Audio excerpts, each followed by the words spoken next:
Oh, man. And welcome to Anything for the Podcast, where everything and anything goes. My name's Willie. I'm Memo.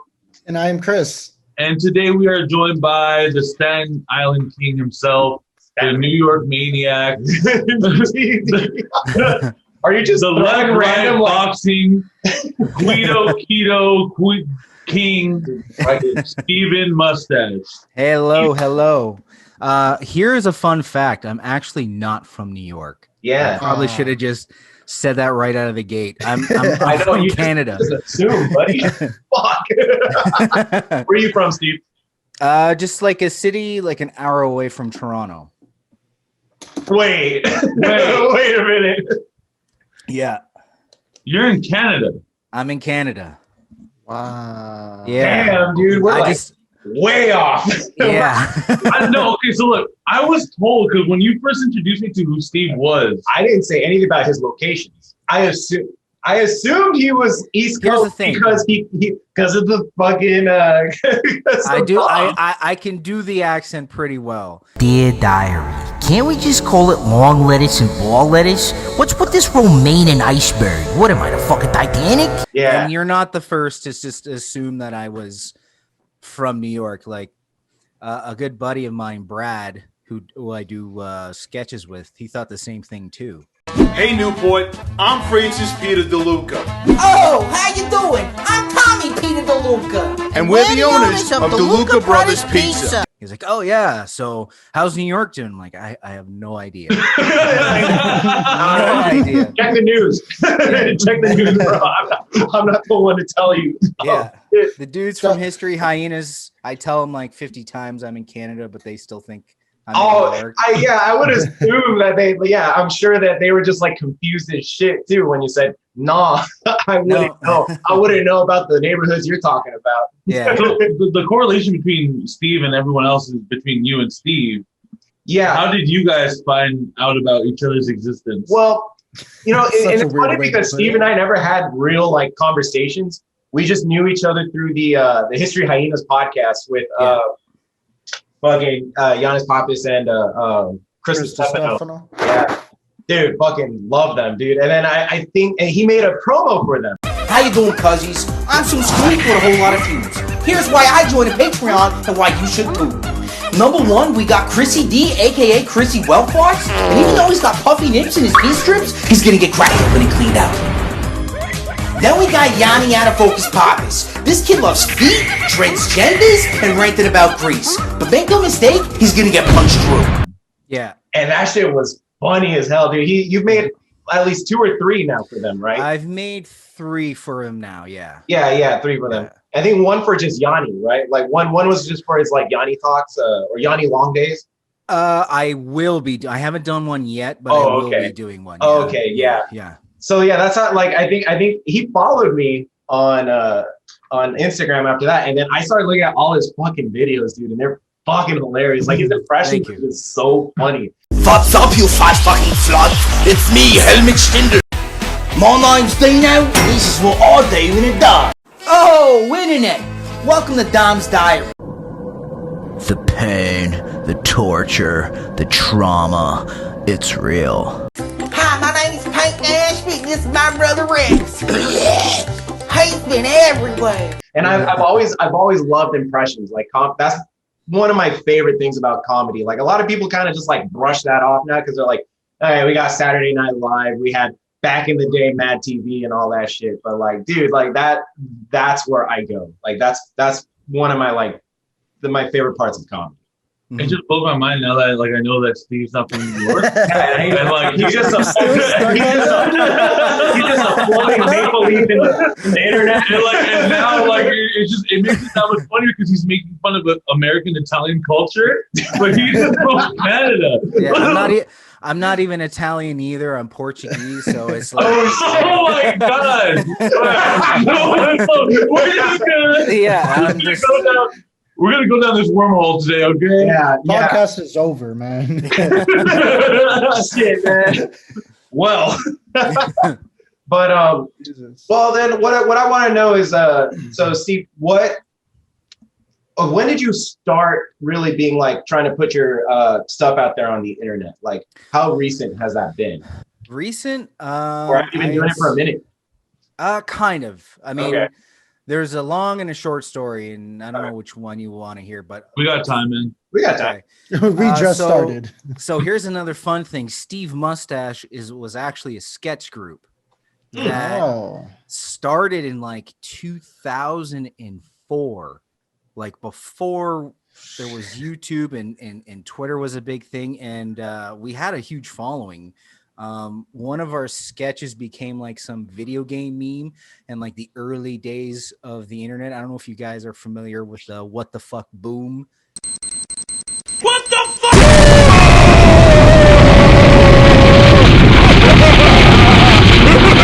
Meme back in the day. Holy shit. If not, it's okay. But I would have to see it, but it sounds super familiar. Yeah. One of our sketches was taken from, or the part of the meme was taken from one of our sketches, and it kind of blew us up. And we were, going viral before Twitter, before YouTube, before, there was like a real, like distinct platform for, low-level creators to put their shit out. Right. So we were doing that for years, and it was about me and about 7 to 8 other guys who were doing it. And then as the years went on, it just dwindled down to maybe like me and then 2 other guys. Then it was me and then 1 other guy. And now it's just me. Okay. Yeah, pretty much. Okay, so it was a group. So then, so what's your real name, Steve? I'm not gonna give out that. It's only due to like work issues. I don't want to. I feel you. All right. Okay. Yeah, just because like I don't want to like get brought into the fucking HR, office and manager's like, "What's this?" And it's just a video of me being like, "Yo, it's Grandpapa." China, I just want to watch some hot, sweaty guys smash their bodies into each other. It's called American football. Foul! Can you describe their penis bulge? It's good. This like effect shit almost about 2 years now. It's taken me about 2 years now, and it's just all off of YouTube. And it's generally how I do it is I think of an effect, I see if there's tons of like free effects pack, and even effects packs that you can get on. Absolutely. So I'll check that if there's an effect that I thought of is like kind of like similar or close to, I'll use that. If it's like 50% of what I'm looking for, I'll take it and then I'll add it and I'll make it even crazier, or I'll take one effect and another effect, smash them together to make a new effect. Right. Okay, nice. And you just started just teaching yourself this 2 years ago, but like YouTube. Well, so before that, it was just kind of just more just skits, like scenes, maybe some prop stuff, or kind of not really. Like I've been doing like this recent like this recent sort of Steve Mustache shit in the last 2 years. Yeah. Damn. Yeah. Dude. So it was just like I went to university in Portugal for like 3 years. Oh shit. So I was just doing. You were that. serious about the Portuguese, okay? Yeah. I thought you just made something. I don't know anymore, Steve. We're finding out that's not your real fucking name. Because the thing is that like we all share we have a group chat for the podcast, and we'll just send videos that you make, like the reels that come out. Yeah. And now it's just like everything's just a lie, Steven. It's all a lie. It's all a lie. I'm a big lie. I'm a big lie. Just get to my lie, Steven. Like a Nacho Libre. Yeah. Oh my god. But back to that. I'm sorry, you were oh yeah, so like Portugal. so before I was living in Portugal, I was doing more like band shit. So like from 2000, I'd say like 6 to about 8, I was doing comedy stuff, doing a little bit of like stand up, mostly sketch, and then around 2010 I stopped and it was just did a bunch of band shit for about from like 2010 to about 2013, and then 2013 to 17 I was basically like living back and forth between Canada and Portugal.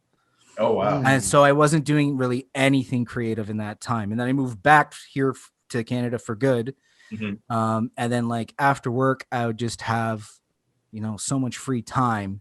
And I'd just be playing video games, and I was just like, fuck, I don't want to just waste my free time on video games. So then I started getting back into the whole creative stuff. And then started doing Steve Mustache again. You don't think a part of your HR department would be like, dude, this is fucking lit?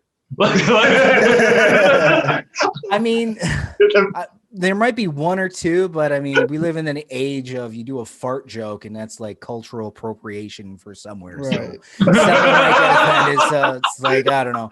I'm just playing it safe and then, Yeah, because what was I gonna? Oh my god, I totally lost my train of thought right now.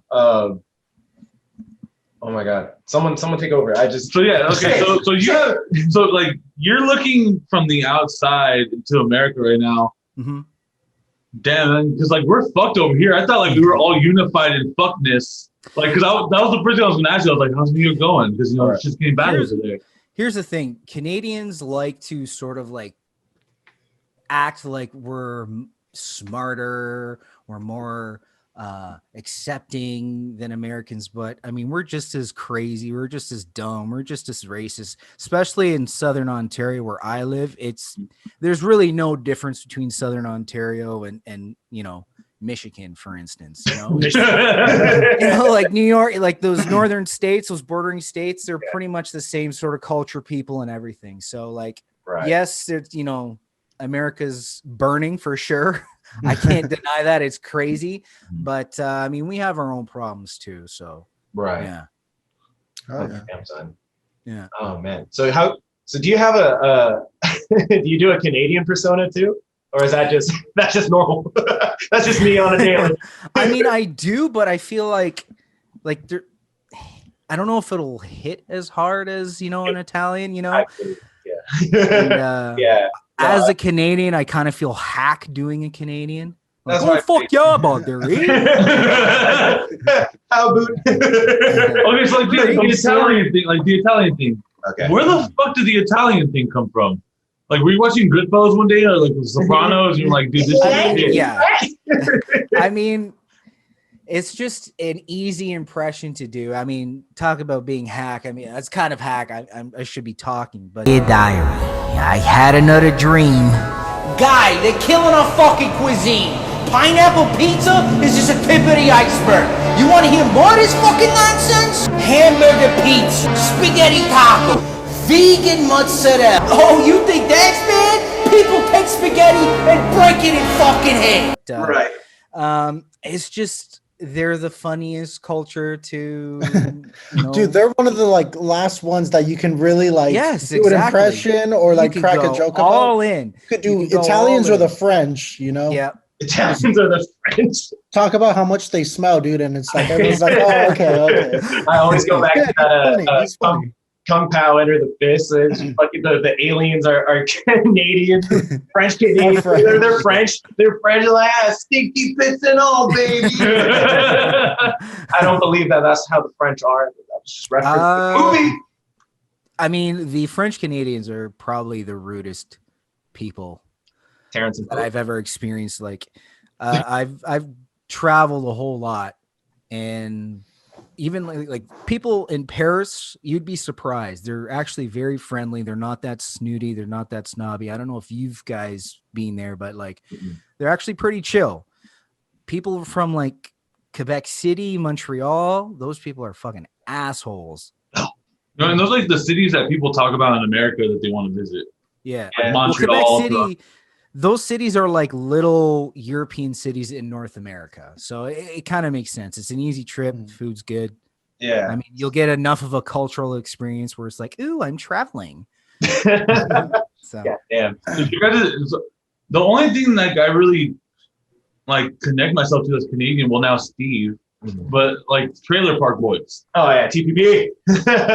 Great fucking love show. TPP. So is Trailer Park Boys what would be the equivalent show of America? Well, I always describe Trailer Park Boys as fucking adult Ed and Eddie, straight up. And even Ed and Eddie, the guy who voiced Eddie, the littlest Ed, Eddie, he had kind of a Canadian-esque way, a Canadian-esque accent, because I heard him say about. And the way he talked, I listened to it later, and I was like, holy shit, like this guy is like borderline like Canadian or even like northern Wisconsin. You know, like they kind of have that like you know, but how boot you know have that you know that weird just kind of like roundness to their very vowel. nasally. Yeah, very nasally roundness, and I noticed that with Eddie, and I was like, oh shit. So that's why I was like, it kind of makes sense. Trailer Park Boys is like the adult version of Ed and Eddie, scamming, like making up schemes and shit, so that instead of jawbreakers, it's hash and fucking drugs. Fraud. Yeah. I mean, Sons of Anarchy, they're pretty stupid too. Like, I would watch some episodes and I'm like, man, the Trailer Park Boys have smarter schemes than this. Like, it's so dumb. At least they kind of like aim for the moon so they can land on the stars and shit. You know what I mean? Yeah. So these like with American television, we like to romanticize drugs and shit like that. Like what were the biggest shows? Like The Wire. Oh yeah, The Wire. The Sopranos. Breaking Bad. Yeah. Sons of Anarchy. Yeah. All drug related. Diners, drive-ins, and dives. I'm pretty sure Guy Fieri does coke too on the side. I don't know. Hey, if that ever leaks out, nah, dude. He's just kidding. We can't get his fire the Triple D. Come on, okay. Come on, man. Come on, man. They sell barbecue because barbecue sauce at the local market. Not me, us. What was I gonna say? So like you brought up like the whole like cultural appropriation shit with the farts, because in America it's like, dude, you can't say shit anymore about anything. Has anyone tried canceling you yet over anything that you've done? No. When I played this was like when like that sort of cancel culture first sort of started. Mm-hmm. Nothing with Steve Mustache yet, just because a lot of the Steve Mustache stuff isn't necessarily, you know, anything to do with politics. It's just weird, strange fucking things, right? Yeah. But the one band I used to play in were like a low budget Kiss, and I was the front man, and I would say some crazy outlandish shit.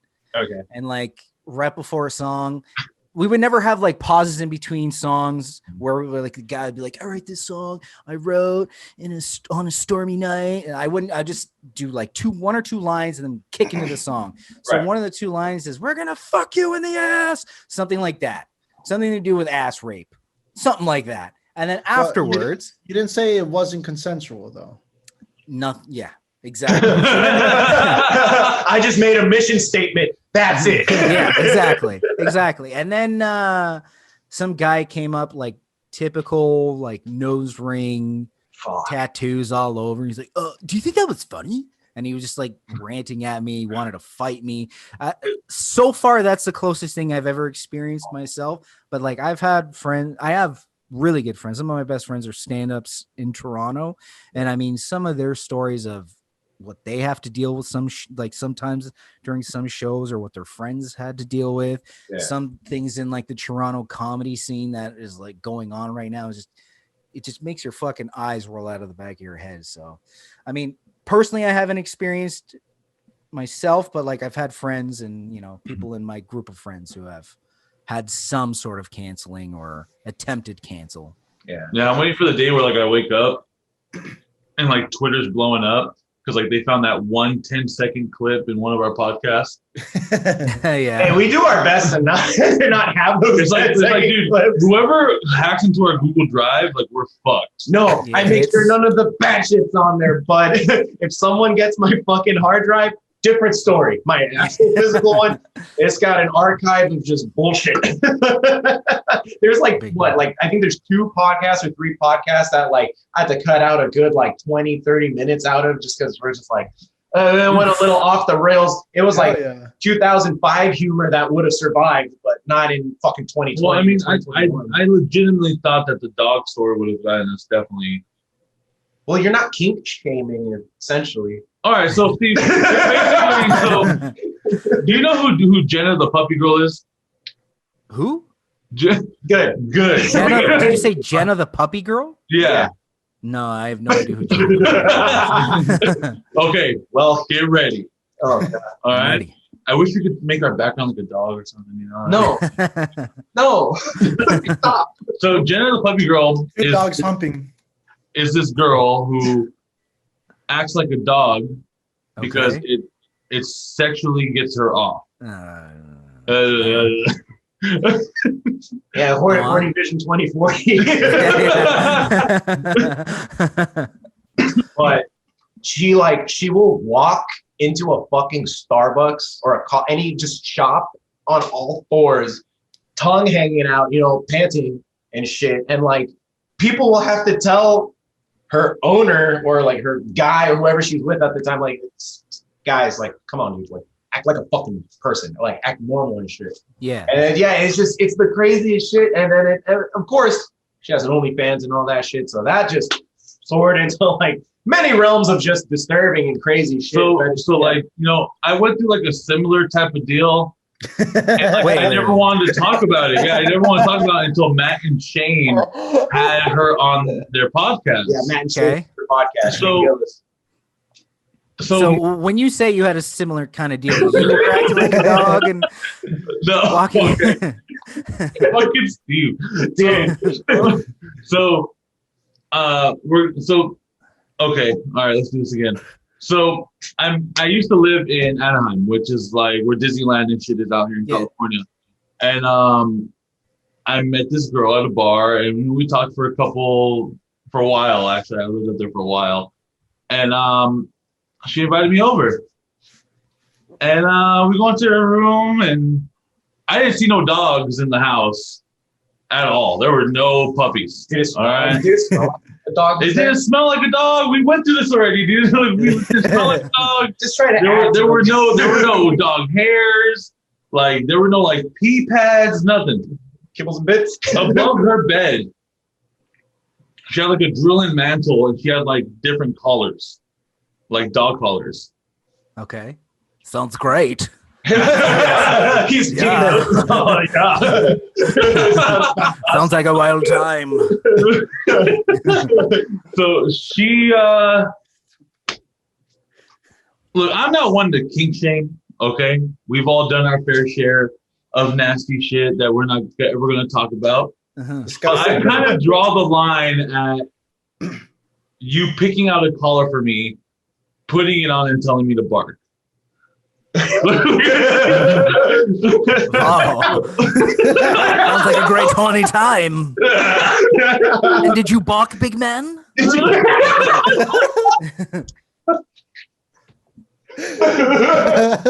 every time I tell this story, that's the first thing people say. Kibbles and bits. Suck on my nips. So, like, dude, we can't even hang out without somebody bringing this shit up in one way or another. Mm-hmm. But it's also my fault because the way we started off the podcast, I fucked him over.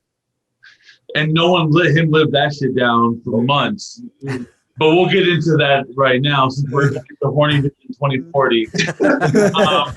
So literally I got up and I was like, you know what, dude? Because look, my worst fear was that because there was a prawn collar. Okay, yeah. I'm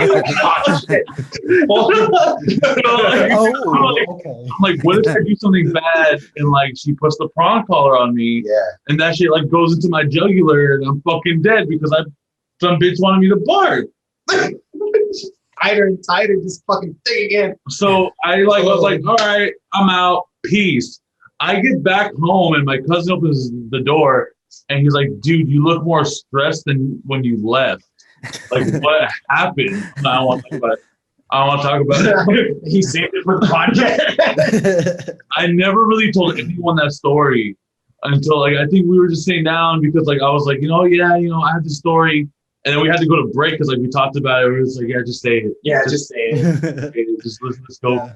But, do you want to tell the ASMR story? Or? God damn it, dude. I feel like it takes people to like take these stories. It's fucked up because where I used to live, it was a bitch to get some sleep because it was really loud. Like, it was a really high stress fucking place. I didn't like it. And then one day my coworker was like, we're at some place in West Hollywood, and we're working. I'm on the computer. He's like, hey, girl, you ever heard of ASMR? I was like, what is that? He's like, it's when they make the noises and shit. I was like, oh, like, because I remember my sister told me about it. It was like, oh, like when you like cut pears or cut like fruit next to a microphone, and she was like, no, it goes deeper than that. Like, oh, what the fuck? And he showed me this one, and he sent me a link through the chat in our work. So I'm just there with my headphones on, and I'm watching, and it's just like this chick just like, like making noises and shit in front of the camera, and then like just weird shit. Fast forward a month later. No, it was probably like a few months later. A few months later, yeah. So me, Memo, and his sister are all on a family plan for Spotify. Okay. So we had the family mix. I didn't know how that shit worked. Yeah, we had the family mix. They knew. I didn't even know that existed. The family mix is the music that you constantly replay. And so we're listening to it in the car, we're going, and then like we go to the next song, and it's oil massage ASMR. And we're like, what the fuck is this? So we go into the fucking playlist, it says M, like a big M next to the song. We're like, holy fuck. And I kept my mouth shut. I didn't say shit. No, like, until the next day, until I saw you, I was like, dude, what is this? And you were like, I don't listen to that shit. I'm like, fuck yeah, you do, motherfucker. Like, and it was, in my defense, I didn't listen to that specific ASM artist. Funny thing is the Horny Vision actually, when I first did that character, I actually have almost a fully complete sketch of him reacting to ASMR things. That's how the character started. Really? Yeah. But like, it just didn't work for like the format of Instagram and everything. So I cut it and like remade everything. But ASMR was like the birth of the Helmut Stindl character. This is a transmission from the future. Earth, this is your son, Helmut Stindl, telling you to stop the war and stop the fuck. Pinch the nipples. How do you come up with these names? Yeah. So I'm Euro trash, so I'm really into like football, like soccer football. I don't even call it soccer, I call it football. And like there's plenty of German name, like German players with silly names. So like one of the German players is Stindl. Helmet is just a generic old man German name. So I just took those two, and that was it. It was funny. Guillermo, my full name is Guillermo. Yeah. And I found out like the roots of it goes back to William. So my English version is William, but my German version is Wilhelm. Wilhelm. Wilhelm. Yeah, it's great. So I bring it up to him. I'm like, dude, are you listening to this? I'm like, I don't care if you are. I just need to know because it's on the family mix. So I can tell everyone in the fucking world. The thing was is that like it can't. So we thought that was it, and then I remember I forgot about it. I forgot that it was on the mix.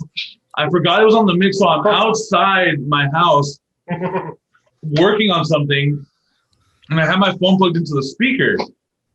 And I'm working on the car, and my landlord lives in a duplex behind me. And he has his son outside with him. And all you hear is, hey, are you ready? And I'm inside the house while this is happening. And like the kid is just like scarred for life because he's hearing this girl give an oil massage. And like, dude, the fucking manager, we didn't take like a fucking week. Like a week off that shit. And after that, I was like, fuck you, Memo, we're talking about on the podcast. and no matter how much I try to defend myself on this, and forever I'm just going to look like a weird fucking pervert for it. But the thing is, because that's kink shaming. Don't let them kink shame you, man. What if kink shaming is their kink? I mean, it could be way worse. I think it could be. It's bad, but it could be. Way worse. Don't get me wrong. Like Steve, what would have needed to happen to make this go to like the next level of that? Like for the ASMR stuff. Yeah. If it like, you know how like let's say if he was listening to one of those oil massage tracks, and let's say if he stopped in the middle of it, and if it kicked in like right where it was like, yeah, like when it was like heavy breathing and a lot of like weird sounds, that would have been way worse opposed to just whisper talking. Dude, the track was 25 minutes long. Look, and That's a I don't good know, massage, and it's fucked up because like Spotify really fucked me over. You fucking bastard. Dude, he left the family mix. I left the family mix. I was like, what? But here's the thing. I would go to sleep and then like I would listen to like whatever ASMR thing I was listening to, right? And it'd be like just like tapping noises and shit. Nothing weird.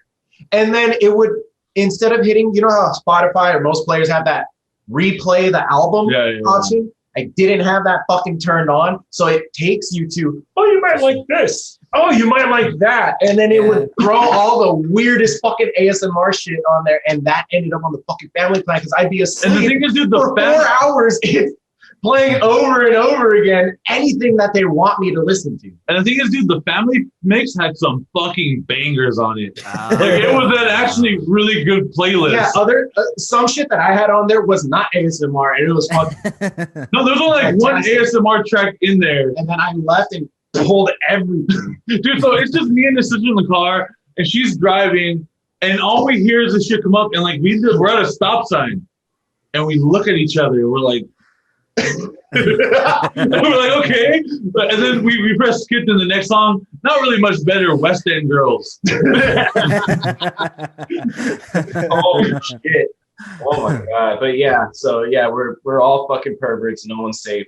Just that's it. That's it. We're done. Yeah. We're done here, puppy boy. Fucking dog. Fucking woof, woof. No, honestly, I think the puppy shit is like way worse. Yeah, that's actually pretty bad. It's a good story. It's a better story to tell than ASMR for sure. Because I don't know, ASMR has that weird like creepiness to it. But how did she find out she was into that though? That's a good question. That's a great question. She was a real fan of Clifford the Big Red Dog. Steve, so so you started doing this with the effects, your own pretty much production, yourself. How do you go from there to where History Hyenas are now? I would imagine they hit you up and ask you, or they saw your stuff. It was so I don't really watch much TV anymore. I just watch sports. That's the only thing I really watch on TV. So I predominantly just listen to podcasts or watch podcasts. Hell yeah. And I came across History Hyenas, and I'm a huge history buff. So to have two New York trash talk about history, I was like, this is right up my fucking alley. Yeah. So I fell in absolute love with the podcast, and like they're sort of like inside world with all their jokes and shit. Just sort of, they would say something and then I would have an idea for like, oh, that would be really funny in a video. And then like all these things sort of compiled up, and I was like, you know what, just for fun, I'm just going to make a video, send it to them. Cause I know they post a lot of like fan made shit. So I was like, hey, maybe a little like this. And then made it, sent it to them. And yeah, the rest is kind of history. Yeah. You remember on the Patreon, right? Yeah. Yeah. Like, did you make a name? No. Oh. It was just Steve Mustache. Okay. I've like, whenever I come up with a name, I usually include it in the the promos or as a joke, something where I could like take, no fumes or tuck it back, something like that. And like I've had other History Hyenas fans like message me like asking me, oh, is this a good name? Or I'll help them find a name and shit. But I was never a PPW of the week. Okay. It's just now because like I'm not like we're never gonna know what Steve does for a living. For safety reasons. Eventually, here's the thing. So because of Rona, I got laid off. I don't know if I'll go back to the job. I'll tell you in private what I did. Okay. Yeah. And then once like, everything gets resolved, it's kind of an interesting job. You might want to talk, ask me questions about it. Okay, cool. So here's the thing. I just feel like there's all his coworkers just don't know what Steve like. Oh, none of my coworkers do. So like, A lot of my family don't know what I do. There's only like a select few people because it's like I don't want to show my grandma again. Yeah. Oh, who's ready to come? Like, I don't want my grandma to see that shit. I feel like that'd be it sucks because like the way the universe seems to work, that's going to be the character your family will find out about. Yeah. I mean, knock on wood, but like I used to do characters too. Like when Snapchat back in the day, they used to have a face swap filter that you could upload an image and face swap with that. Yeah. So there was a meme that someone drew. Miranda Cosgrove, iCarly, fucking Drake and Josh. So there was a picture of her, and they put Chola makeup, like East LA Chola, the thick ass eyebrow, the lip liner and shit, extra just like fool looking, like Foulette looking, and she fucking, and they said, iCarly, and I put that filter on, and it gave me the makeup and all that shit, and I made a character called Selena, aka Baby Cheekies. My mom called me Selena because she knew I was gonna look like her, but my dad was like, nah, she gonna look like your ugly ass, and she shot that fool, and I was like, fuck. And for like 2 years, because where I used to work for a cell phone company, like a prepaid cell phone company, Metro PCS, and we would be it was slow as shit. Like they would put me to manage a store that just opened. No one knows about it. And literally the nearest Metro PCS store from someone else is like 2 blocks away. So like, they're not going to come to me if they got their guy right there. So I had like hours of just me on my fucking phone, just like, the fuck am I going to do? Like, I had homework because I was in college at the time, but you only do so much homework that they assign X, Y, Z. And I don't know what it was. There was a YouTube channel, Super Ego. They did Cholo Adventures. Okay. And that inspired the shit out of me, like forever. And like stuff like that, anything like Gabriel Iglesias, the comedian, all that stuff. Like I took all of that and I kind of just like channeled that into my thing. And then when Vine was out, like all these people doing impressions, impressions took over Vine. Like a lot of it, like you became a character on Vine. And I was late on it. I never got on the Vine trend, like making Vines. And I was like, fuck, dude, like these characters that I made later, because I made, like my Vincenzo character, my fucking, my really offensive Italian character. Now listen, you little pencil dick piece of shit, you better get the fuck out of my office, all right? I'll shove a fucking cactus up your ass.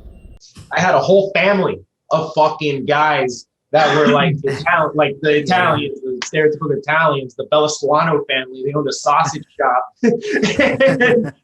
You don't think Jersey Shore had a lot to do with like normalization of making fun of Italians? Yeah, maybe. I feel like it was just another excuse. Yeah. I was like, see what you've done. Take this abuse. Yeah. You're making us all look bad. We're not just like you. Yeah. Jim and laundry. Like Goodfellas, Sopranos, and Godfather, I think, was a big one as well. Yeah, definitely. Well, I feel like The Godfather was a much classier, much classier. Like Goodfellas still had its class for sure, but like a little trash. It still had a little bit of trash to it. Sopranos was kind of like New Jersey. We got that Jersey in there. Sopranos is a dark comedy. It's super dark. It's hilarious, The Sopranos, especially the first season. It's so he's on the first season. I barely started it because I never had HBO. Yeah, and my friend gave me his HBO account because I gave him my Crunchyroll account. So I'm like, all right, dope. And I just started. He was like, yo, when we were stuck quarantined together, because we had a Corona scare. So we were like, okay, fuck it, let's watch the first episode of Sopranos. I was fucking hooked. Yeah, it's a great show. I haven't had time to watch the rest, but dude, fuck, it's great. That first episode, the fucking ducks. That season made me realize like maybe I do need therapy. I'm maybe I'll get a hot therapist like that. Yeah. that sexy librarian therapist. Yeah, I can have my cop buddies go ahead and mess up her date. Like cockroach, right? We're gonna have to talk about this coffee thing. I just don't have coffee. It was a fucking gabagool. Oh my god. But yeah, I remember like just making these characters back then, and just for me it was my own therapy though. Like that was my like coping mechanism for whatever bullshit I was going through and all that. And then, like I that's why I always like tied to being like creative. Like I had a lot to let out, but I don't like telling people what's going on in here, and I can't understand what's going on in here. So Yeah. I fucking loved just making characters. Like I've been in YouTube since 2010. Took a couple years of a break, and then he and I started doing stuff, and then well, now we're here doing the podcast and all that. But like, there's just something about being creative and just letting it out there. It's just big time. It's therapeutic in a sense. And then it also scares people. if they don't get it, they're just like, "You good?" When you're editing a video, do you ever just think to yourself like, "Fuck," like okay, like we're doing this. Okay, like let's hope this one works. Yeah, I know that feeling. Is a lot of your work just off the top of your dome, or do you kind of like plan it out like?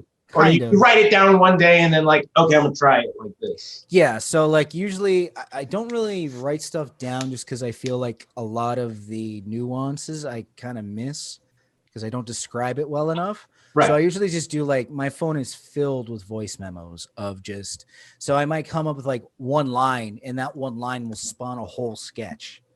And then I'll, throughout the week or even throughout the day, I'll just spend once that the iron's hot, you got to strike then type of deal. So if an idea comes, I'll just focus on it till it gets to like a decent ending to it. Like I have like a whole full structure, and then I might put it to the side because I have other sketches or projects I have to finish up, and then I'll come back to it and then maybe add things or there here and there, and that's kind of my process really.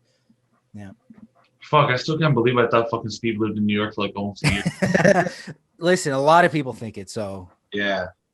The predominant, because I feel like the Dom character is. The Dom character, it's one of my main characters. It's probably my most popular character, and it's I guess I do the accent and the impression really well that you would just assume. Yeah. Like only a guy from there should really know how to do that kind of thing. Anyone else, like they're probably one of those fucking university actors. Oh, you went to acting school, huh? Like he spends one summer. Where you graduated? NYU. So what's your end goal? If you have one, or are you just trying to see what this does, like what this does for you? So at first it was it was kind of like a hobby to do, just to not waste my spare time playing fucking video games or just binge watching something on Netflix. It was just some sort of creative outlet. Right. And then once Rona happened, I was kind of like, all right, maybe just really focus on this and have, dive head all in. Yeah. And so the end goal is really just to make a decent living off of doing creative shit. It doesn't necessarily have to be comedy and Steve Mustache. It might open a door. Steve Mustache might open a door to something else, but something creative where I can just make money off of it and like a comfortable living. I don't want to be rich. I don't want to be, I want to be rich. I don't want to be famous, starting a Patreon and, making a decent living from that. Yeah. It's kind of like the end goal for me. So it's right now it seems like normally I guess pre-Rona or maybe within these last few years, like you needed to be in LA to do something, be involved in whatever entertainment it is. Now, not so much, now you can literally, pretty much since the internet, you're able to do a lot more, especially Rona, you can remote work and all that. Did you ever feel like I should go to LA, and has that changed? Or have you always just been like, no, just, I'll stick to where I'm at? Funny thing is, before I was like, we live in the internet era now. We don't need to be in LA. You could be anywhere and you can make a decent living doing some form of entertainment. Right. I had a phone call with Yanni, and he was Giannis Pappas from History Hyenas, and he was, telling me like, yeah, you should try and make it to either New York or LA, regardless, because you'll meet people who are in the same industry. You'll get better. You'll network, which is a huge thing. And so recently, I've been definitely considering moving down because in Canada, and regardless, like all good Canadian comics or like athletes, everything, they all eventually go down to the States because there's really no business. Like it's not a strong business up here. It's kind of scary to think though, because the Rona might even change. Well, you're saying, the Rona is going to change that narrative completely. Definitely. Because everyone's leaving California to go to fucking Texas. Yes, exactly. I feel like Texas might be the new Hollywood. Sort of Nashville of comedy in terms of what Nashville is for music. I think Texas might be the Nashville for comedy. We were talking about it last night too. We're watching the UFC fight. We're like, it was time just to look at crazy fucking fight. We'll get into that right now. Okay, here we go. Fuck that paper. My time to shine. At the beginning, thinking like, God damn, dude, we're not gonna fucking. Dude, we were all. Did you have that problem, Steve? What's that? With the pay-per-view? With the pay-per-view? So I was I would say the first, I think 3 fights, I was trying to find a stream online and just could not find one. And then finally a friend hooked me up. So I saw the Scottish girl, the JoJo or whatever the fuck her name is. JoJo. Yeah. So I saw that from that fight and on. So everything was, I missed completely. So we got the fight. And we were watching prelims and we were already drinking. And our friend Hillary was just like, oh, hey, it's time to watch the fight. And she hooked up her laptop. And it wasn't loading for some reason. We're like, what the fuck is going on? Like, is the internet bad? And where do I go? Twitter. Everyone's like, the whole world is like, we can't watch the fucking fight. We can't watch the fucking fight. Fuck ESPN. And we're all getting upset. And then I pressed the button like an hour later. Yeah, literally. Everyone, Hillary was the one like fucking with it, whatever, and then like I put it on my phone because I could cast it onto the TV because we were both Samsung and shit. Nothing, right? Nothing for an hour, just loaded. For an hour? Yeah, I did a fucking hour. Oh, dude, we missed like what, 2 or 3 fights? 2 fights. Yeah, we started where he started. Yeah, we started where he started, and fucking literally like Willie just comes up. Moves the mouse pad a little bit, clicks out, clicks back in. We're fucking connected. And we're like, what the fuck? We're like, Willie, how'd you do that? He's like, believe hard enough. I really wanted it. The universe fucking responded. But if last night's fights showed me anything, it was that a 5'9" motherfucker could really whoop my ass if he wanted to. Oh yeah. That guy was 5'6", wasn't he? The guy. I bet you that Scottish chick could probably. Dude. Oh, bro, her kicks were fucking. Dude, that shit was monstrous, bro. Man. Like, I was watching the early prelims on the Xbox with the ESPN Plus thingy because you have to have a membership to get the pay-per-view or whatever. But did that, it ended it, and I was like, okay, fine, I'll pay the pay-per-view. Didn't work. 5-10 minutes. I turned off the Xbox. I tried restarting the ESPN app, and then, but I missed maybe a round of the first fight, but it wasn't anything like that bad. Dude, the tweets were hilarious. It was like my ESPN Plus account never crashed when Donald Trump was president. Oh, because Dana White made some like big comment like, oh, we're gonna be coming after you fuckers, like people who like illegally stream, and like now people are like people who illegally stream and it shows the fight, people who buy it and then it shows the try again, you know? Yeah, that shit was nuts. Yeah. Oh my god, dude. Yeah, no, and pre-Rona, we would go. We'd like a friend would always have like a designated like man cave where we would all go and watch the fights.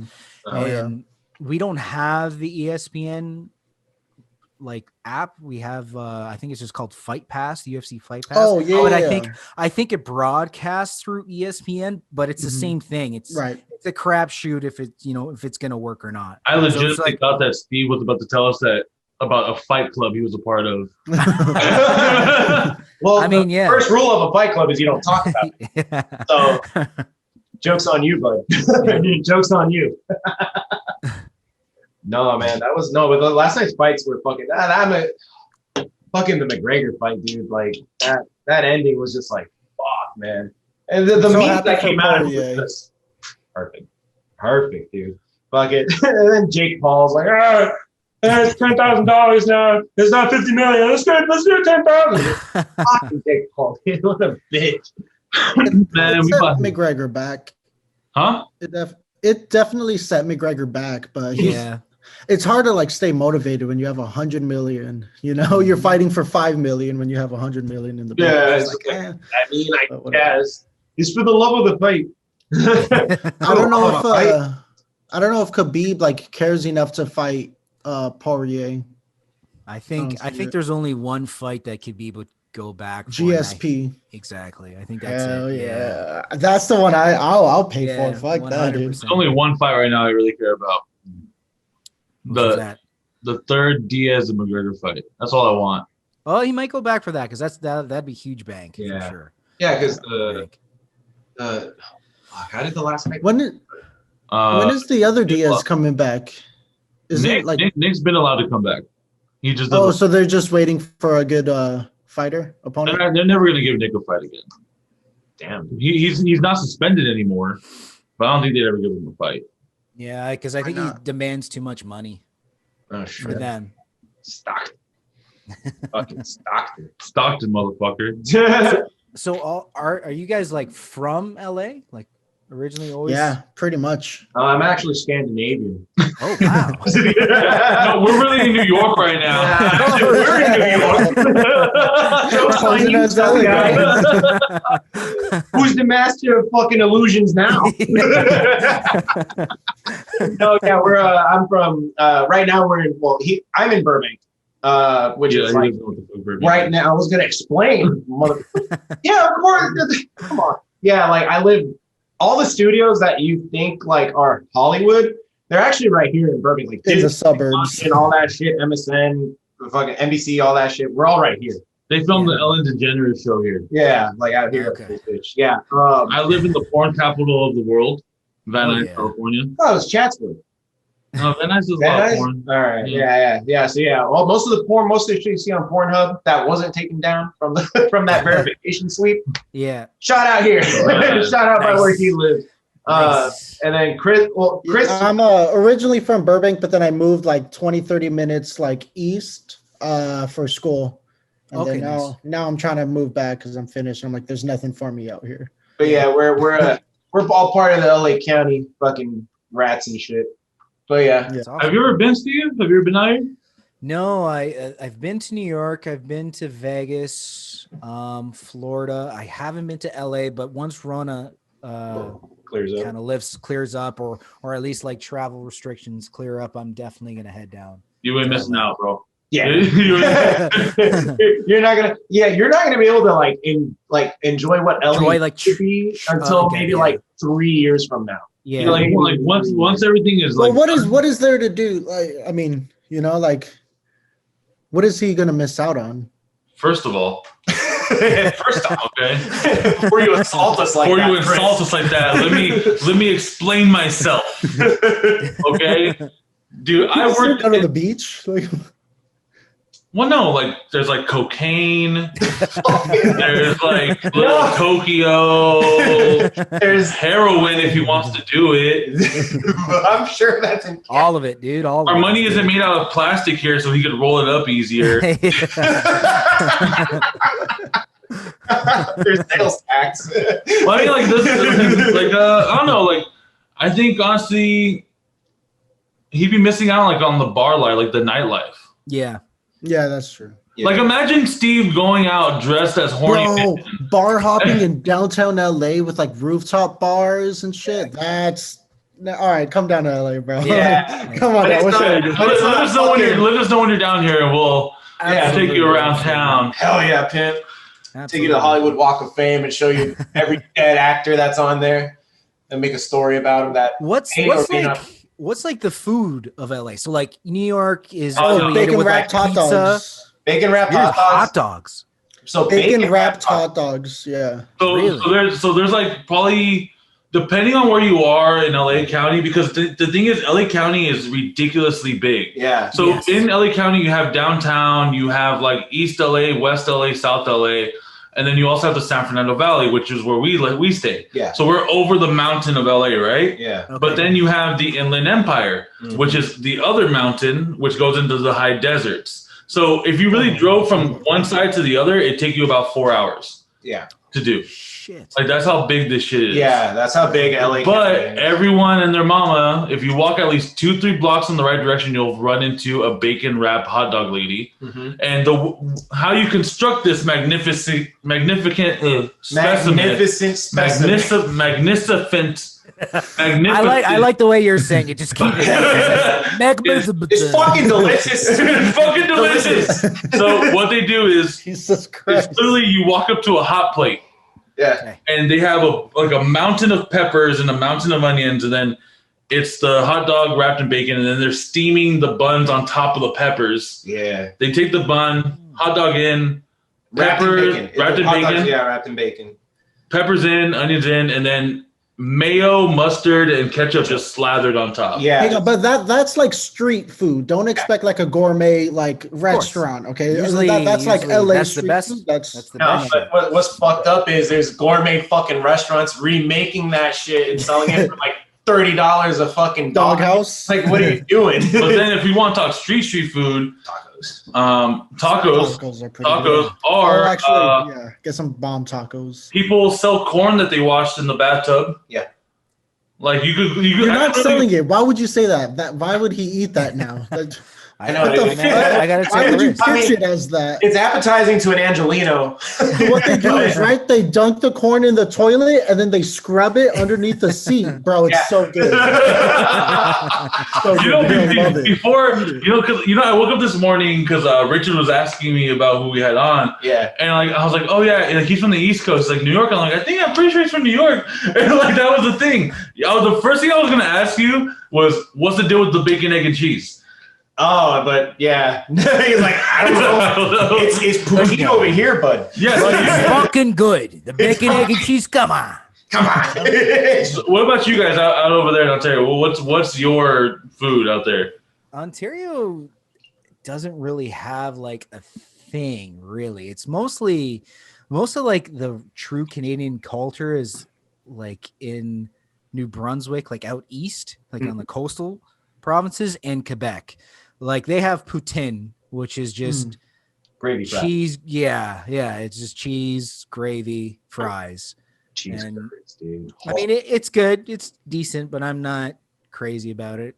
So Sorry, I was gonna say one thing that's nice about LA is that it is kind of like a melting pot, though. Yeah. So you literally, if you want ramen, literally any ramen spot is gonna be good regardless. If it's not, nobody's gonna go there, and especially now, it's out. You know. Yeah. Toronto's the same. It's extremely multicultural. I think Beautiful. Toronto is one of the most multicultural cities. It's like Toronto, London, New York, and one other one that's like the main multicultural. So like you get everything in Toronto and like good fucking shit too. I was listening to the Joe Rogan podcast because Yanni was on it. I listened to Yanni's interview on Joe Rogan. He was talking about like, California is different. Like LA is different because like it's a melting pot of different cultures, but they're all Mexican. They're all just different versions of Mexican. Over in New York, you get like island people, or it's like all these different people. Because of course, New York's more like it's older, it's established, more. Yeah, it's different, and it's a big port city and all that. So it's just full of like you get people like you actually meet someone from like fucking like Uzbekistan or something you will not run. You'll meet a whole community of someone from like Uzbekistan in New York, but in LA you'll just know. Oh yeah, he's half from Uzbekistan, half from wherever. I don't think I've ever met like a Canadian out here. Probably have. Probably some. Probably have, dude. Well, at least they don't tell. Oh no, I'm lying. We do know some citizenship. So when I used to work at bars in downtown, there was this one bar that I used to work at, and this truck used to come, the Poutine Brothers. Yeah. So they did like the regular poutine, but like they did like a braised short rib on top, and like like pork belly on top, like stuff like that. Like it was like a big ass stack, or like they did like tater tot one, stuff like that. Every time those motherfuckers came, and they were the nicest guys in the world. They were just on the Try Guys too, the nicest guys in the world, and they were twins. There were 2 twins. There was always a big fight. Like the food did something to people inside, where there was always a fight. That's a selling point right there for sure. Canadians were nice, but we love to fight. Yeah. Like when I was living in Portugal for the 3 years, in that 3 years, I think I maybe saw 1 bar fight. Anytime, every single time you go out in Canada and Toronto, there will be a fucking bar fight. What you're fucking looking at there, bud, eh? They're just, it's just like, I think it's that like hockey mentality. Right. It's like, yeah, I'll fucking knock you on there, bud. that Gretzky is the nicest way possible. Yeah. Knock you back on your fucking knocker. That's not Canadian. That's not Canadian at all, dude. I mean, I liked it. Yeah, it was nice. I don't know what it was, but I liked it. Stop looking at my girl butt. Yeah. I when I try to do Canadian, I always fall back on that like Wisconsin, like that. They're so close. There's very like little things there. It's I was if you watch Fargo, that's basically Canadian. Where's Fargo take place? It's Wisconsin. Yeah, it's like out there. Right? I think Minnesota. Minnesota. Yeah, you got that where like ooh, exactly. Ooh. Yeah. Oh yeah. Oh yeah, there, eh? Yeah, fucking right on, bud. Oh yeah, you keep looking at my lawn like you mowed it, but it was on me, bud. Something like that. Steve, do you know what In-N-Out is? I do know what In-N-Out is. I never had it, but I know what In-N-Out is. I think there actually might be a place that was being built in like an In-N-Out in Toronto. I think I could be wrong, but I think it's Rona. It's an imposter, dude. Like okay, so like fucking imposter. Like what fast food chains do you guys have out there? We have Five Guys. We just got Chick-fil-A. All right. Also, like I travel a bunch too, so like I've had Chick-fil-A even beforehand, and Five Guys beforehand. We have like the heavy hitters, KFCs and all that shit, and Popeyes. The only thing we don't really have is Dunkin' Donuts because we have our shitty version of it, Tim Hortons. Hey, we didn't get Dunkin' Donuts till maybe like what 3 or 4 years ago. Yeah, 3 or 4 years. Really? Like LA didn't get Dunkin' Donuts? No, because ours was Twinkles. Oh, Krispy Kreme. Krispy Kreme. Krispy Kreme. But even then, like there was only one Krispy Kreme in the Okay, so valley. there's this place out here called Krispy Kreme. I'm pretty sure you've heard of it. we have them. We have them too. They're all over the world. We have one. Okay, one in Burbank. Yeah. Interesting. So all of No. Steve's thinking one in LA. There's others. Oh yeah, there's others in LA. Yeah. So for the San Fernando Valley, there's one. There's only fucking one. So in the beginning of the pandemic, when they finally told us to stay home, I remember me and Memo went to Costco. I think like we were grilling that night because we didn't stay home. Yeah. Well, I was home. He wasn't. And you have to pass the Krispy Kreme to get to the Costco, and we see all these cars, and we're like, "What the fuck is going on? Is there traffic?" Dude, it went down to the next light. It wrapped it was a mile-long line almost. For Krispy Kreme? Yeah, because it was a drive-through, Krispy Kreme drive-through. So like fucking just everyone was because everyone's panicking. You hear the ice cream truck? I'm going to pass. I doubt. Was that an ice cream truck? Yeah. That's crazy. Dude. Yeah, because like out here, I don't know what they do with Krispy Kremes out there because you guys are probably more health conscious than America. Nah, not really. Southern Ontario is just as bad. Out here, it's like buy 1 dozen Krispy Kreme donuts to get the next one for 25 cents. Oh yeah, or some shit like that. Yeah. Like a second dozen for 25 cents? Yeah. What in the fuck? No, but we're not that bad. That second dozen had to be just glazed, I think. Like you get a dozen still. That's fucked. That's bro, dude. Like back in the day, so before Memo lost weight, right? Yeah. We used to go to Krispy Kreme, like because like after everyone was done drinking and shit, we had nothing to do, so we'd go to Krispy Kreme and then no one was there. So we'd get the hot donuts and we get like 2 dozen, and me and Memo would just be in the car, just like fucking up. Dude, I would be able to fuck up like half a dozen without even thinking.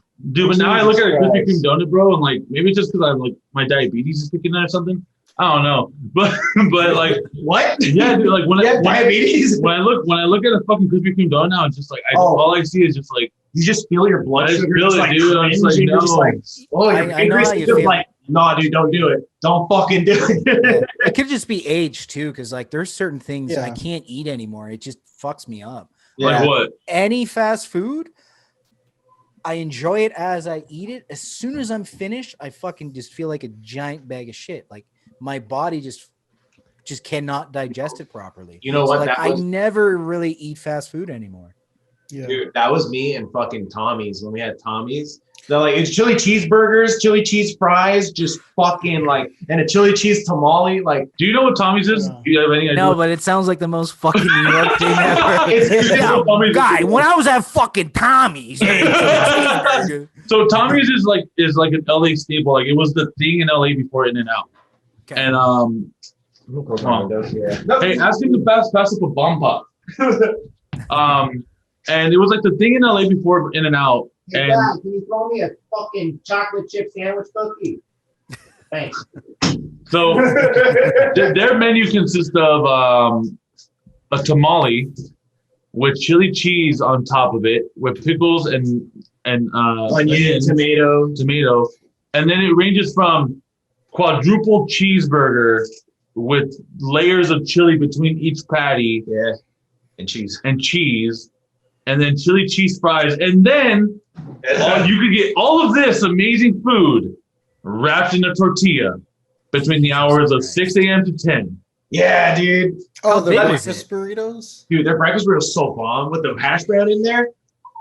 Steve, Is it like a busted. big fucking sandwich too? Dude, no, it's no. So I Let don't me see know. if I can The find way it. you described it is very interesting because you just described the burrito sandwich. Let's see if we can find. Let's see if we can find something right now, and we can screen share. No, because then we'll get We'll get flagged and shit. Just on your Instagram, just go to Tommy's. Whatever. It's just if you've ever had a chili cheeseburger. Okay. No, you cannot compare this. What do you mean? You cannot it's like wiener. That's like saying wiener schnitzels chili versus Tom. Like it's a different. It's like a paste almost. Okay, yeah, it's a very thick chili. Thanks, Chris. Okay. So yeah, imagine Yeah, that, okay. but with 3 extra patties. Jesus Christ. And Jesus then, Christ. And then chili cheese fries with fucking, and then a fucking, Steve looks so disgusted. It's delicious. It's fucking amazing. Yeah. But back in the day, I'd be able to fuck up at least like 2 or 3 of those, and I'd be like Gucci. You know what I mean? Like I'd be good to go. This is like what it actually looks like off the wrapper. That's not This is what it honestly looks like. Photo. This isn't no commercial bullshit. This is what it looks like. That's honest to God. That's what you're ingesting. But we'd eat it. We'd eat it all the time. But one day we stayed up. We were partying until like 7 a.m. or something like that. Yeah. And we had a podcast the next day. I didn't make it to the podcast because I was shit faced. And I remember that. Yeah. And Memo, I heard them talking, and then I heard someone say Tommy's, and it just made my stomach just go like, oh, like what are you talking about? So that even the smell, Steve, like when I pick it up in the car, I have to roll all my windows down because it like stays in on your shit, dude. Yeah. And so like I remember I woke up like probably a couple hours later after they got the food. Yeah. And they were like, hey, there's a burger here for you. I bit into a deal. I was like, ugh. Like, and then that chili that you saw there, you could buy a liter of it. Yeah, you could buy like a tub, Yeah. a little tub. And that people just eat it like that. It's fucking delicious. It tastes. Well, great. I don't think they eat it like that. I think they make just I know get some this. chips. I eat it like I think that. they could have. Bro, you're disgusting. You've never just had a bowl of chili? Not from Tommy's, bro. Oh, Tommy's chili all is right, all right. different, okay? Yeah. Like, what the fuck? Yeah, because you're right. It's literally chili paste because they put flour in it to thicken it. Like there's a restaurant out here. It's like along the highway, like the PCH Pacific Coast Highway. Yeah, Route 66 or whatever. Fucking it's called the Hat, and I worked 2 doors down from the Hat, and their chili was just fucking. It's like Tommy's, very similar to Tommy's. Maybe a little chunkier with the meat. But then my friend, my coworker at the time, he's like, dude, don't eat that shit. I was like, why not? Do you know what we do to that chili? And I was like, no, what the fuck? What is it, like finger chili like fucking Wendy's at one time? Like, nah, dude. We put like almost like half a bag of fucking flour in the vat.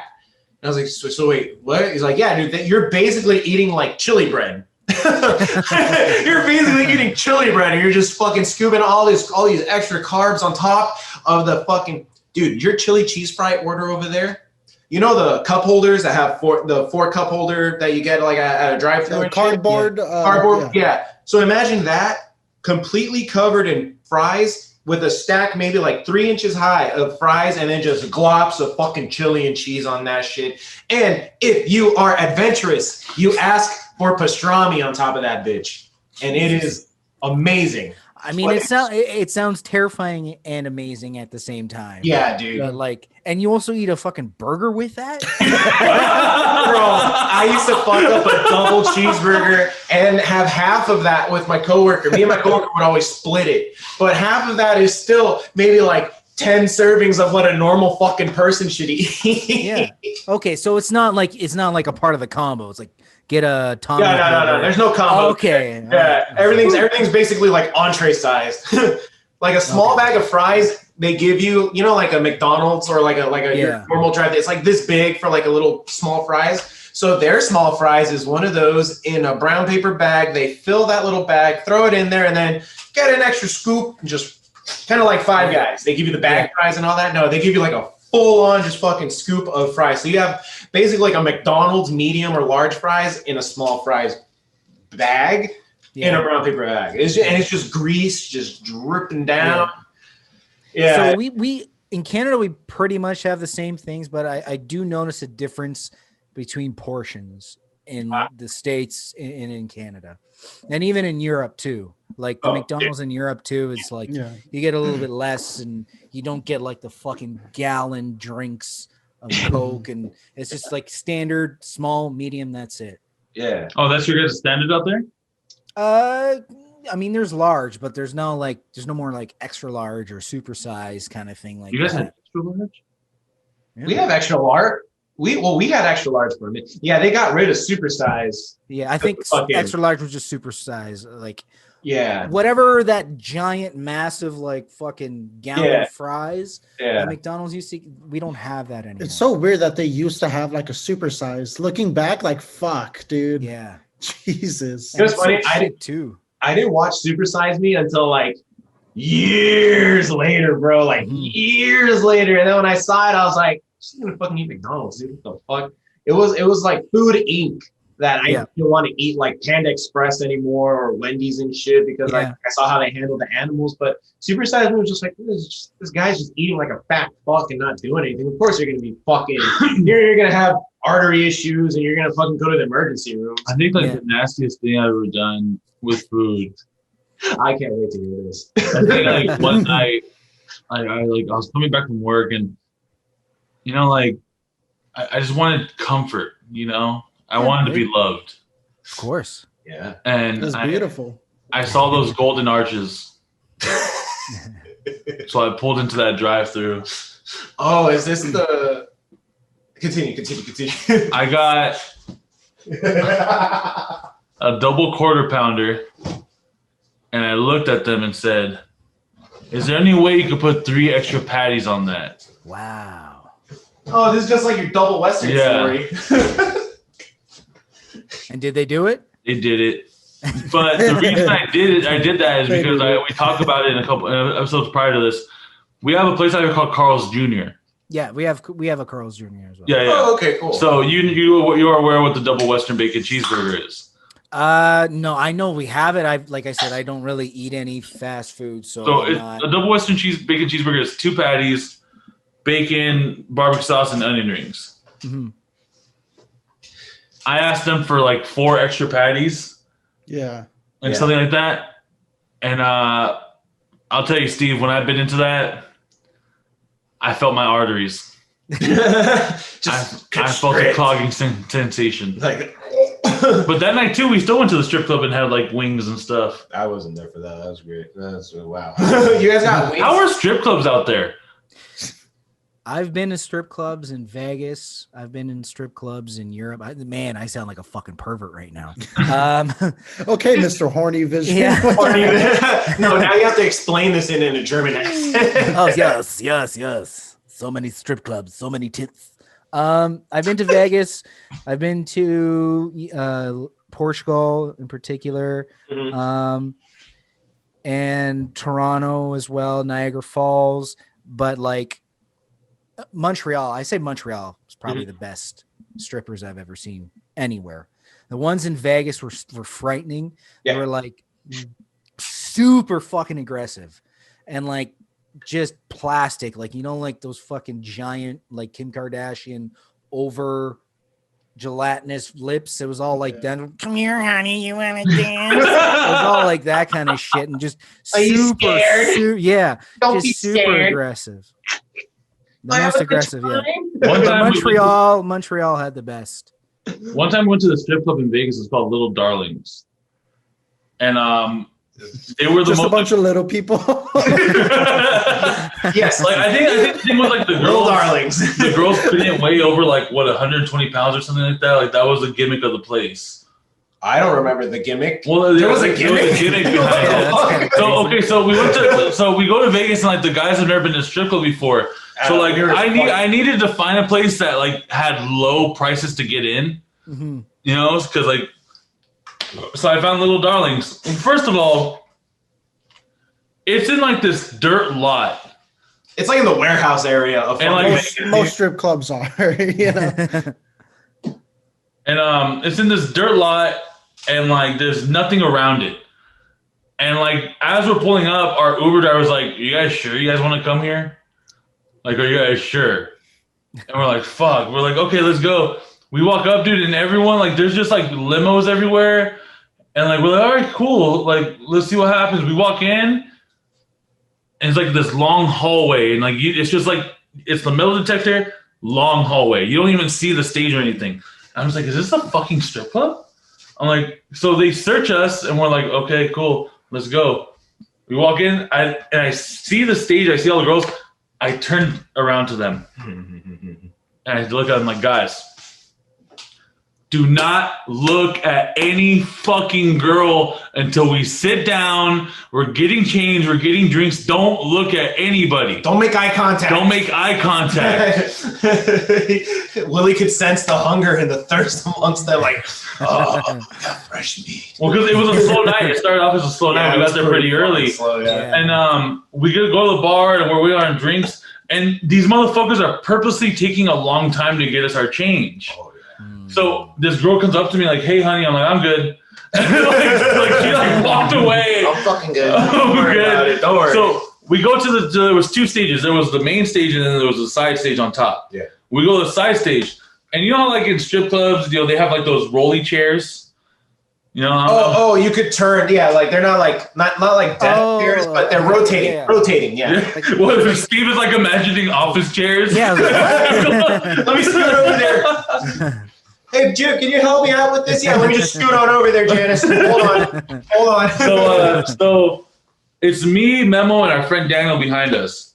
And when we were looking, I'm talking to Memo, and like this girl comes on, and I'm like, "Hey, Daniel," he's fucking gone. And we're like, "What the fuck happened?" And I look over, and then there's another room that says private. Oh, VIP. The VIP room. And we're like, but then there was another room that was just for lap dances. So like that was the champagne room. Yeah. gotcha. And I'm like, I don't know where this fool went.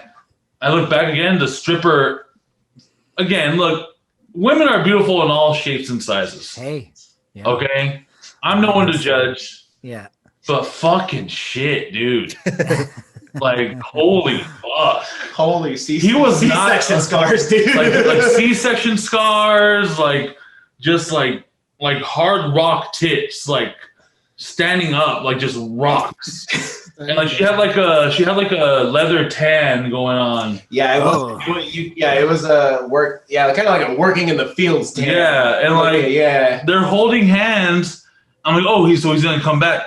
This girl walks him to the ATM. Ooh. Puts in his PIN code and takes out as much as she wanted. And like it was like a stack. This is your buddy? Yep. Yeah. But here's the thing, we're just like, we warned him.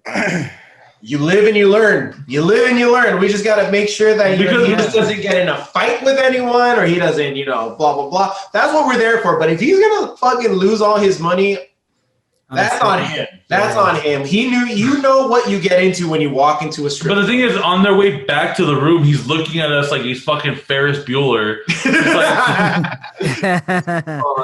Like a couple hours go by, we don't see him. Yeah. And like, I think they were sitting next to the son and dad. No, it was just a group of like college students from fucking. Oh, they all had matching shirts. Yeah, they all had like matching shirts and shit. I think they were even from like the UK. Like, yeah, they weren't from America. Yeah, they were like, hey, your friend, like, oh, your friend. Like, I don't know, dude. How fuck? Like, they were some kind of not American. They were some kind of not American, but like, continue. Yeah, so because like girls were coming up to me all night, and like.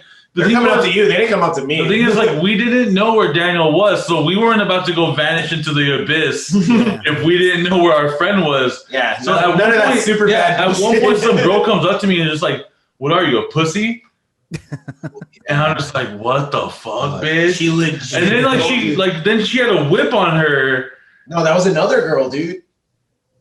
Okay, the night's a blur. But yeah, this bitch pretty much like everyone, all these other girls are saying that you don't want to fucking dance. Like everyone else in here is getting dances. I'm like, well, I'm here to show my friends a good time. Like I'm not really doing anything. And then like she's like, what? You a pussy? I'm like, oh no. Oh no. So, like it's fell for it. Like it's time to find Daniel. Yeah. All we hear is yeah. Woo! Just people. We stand up, dude. The same stripper he went to the back with is now on stage. And he's going. He threw all his fucking money at her. All his singles. It was at least like $150, $200 worth of singles to the one stripper. The same one that took him to the VIP room. And that was his first time at a strip club, I'm assuming then? Nah, so we walk makes sense. Yeah. We walk up to him and we're like, what's going on, man? And me and Memo still have like $300 in singles. Yeah, and like he looks at us like, I think it's time to go. I'm like, is everything okay? He's like, it's time to go. We gotta go right now. I just remember seeing him at the end of the stage after she had left, and he was just like this, just all pissed, like staring up at the other girl. And I was just like, what happened to Daniel? And that's when we told him to come, and he told, he was just the whole time he's just like, let's go. You've never seen a man broken until you see a man with his last $20 in singles trying to win it back in Vegas on the slots. That man. In the sluts. In the sluts. Yeah, in the sluts. Yeah. Dude, fucking, yeah, strip clubs are dangerous. Yes, they are, especially if you don't know what you're doing. Oh, yeah, that was interesting. Those were good times. Poor Daniel, man. Poor Daniel, dude. Yeah, I don't think he's been to one since. No. Me neither. That was my first time too. Like, nah, good times. See, at one point, I like to... What happened? I was going to say, I had a stripper. I told this on the podcast before, but I had a stripper who, like, on the very next day was in, like, my accounting class. And I'm like, oh, hey. Yeah. I remember you. How you doing? I get it. Eyes up here. What are you doing after this? You going to work? All right, I'll see you there. Same time, same place. Brand new. We're fucking in. That was crazy, dude. I was just like, yo, what the fuck? Yeah. No, I had most of my strip club adventures were like when I first turned 19, because like that's like the big thing you do when you turn 19. And my birthday's 19. In January. Yeah, in Canada it's 19. Whoa, okay. Oh, yeah. All right. Yeah, here it's 12. It's called babysitting. What? All right, so yeah, you go 19. So yeah, one night I took my buddy out on his 19th birthday to a strip club, and it was wet t-shirt. It was amateur wet t-shirt night. Nice. And sure enough, there was like 2 girls in my like history class in grade 12. Just was like, all right. This is I'll ask you about the homework later. So I know that. Yeah, you got the notes from last week. Totally missed that class. I was asleep. I'll give you a good score on this t-shirt contest. Dude. I'll make sure you're in the runnings. Straight up. Amateur wet t-shirt contest. So what does a pro wet t-shirt contest look like? Okay, so You have an answer? Oh, wow, okay. I was laying up for a joke. So this is probably the last time I ever went to the strip club again. So I used to frequent the strip club with some of my friends. Back in the day when we used to make a lot of money, and it was totally legal.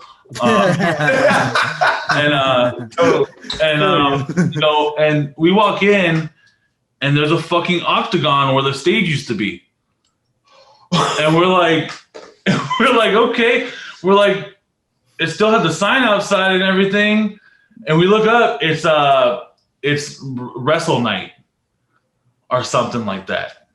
It's wrestle night. So basically, these girls go up in like an oversized pro club white t-shirt. And these are all the strippers that work there. Yeah.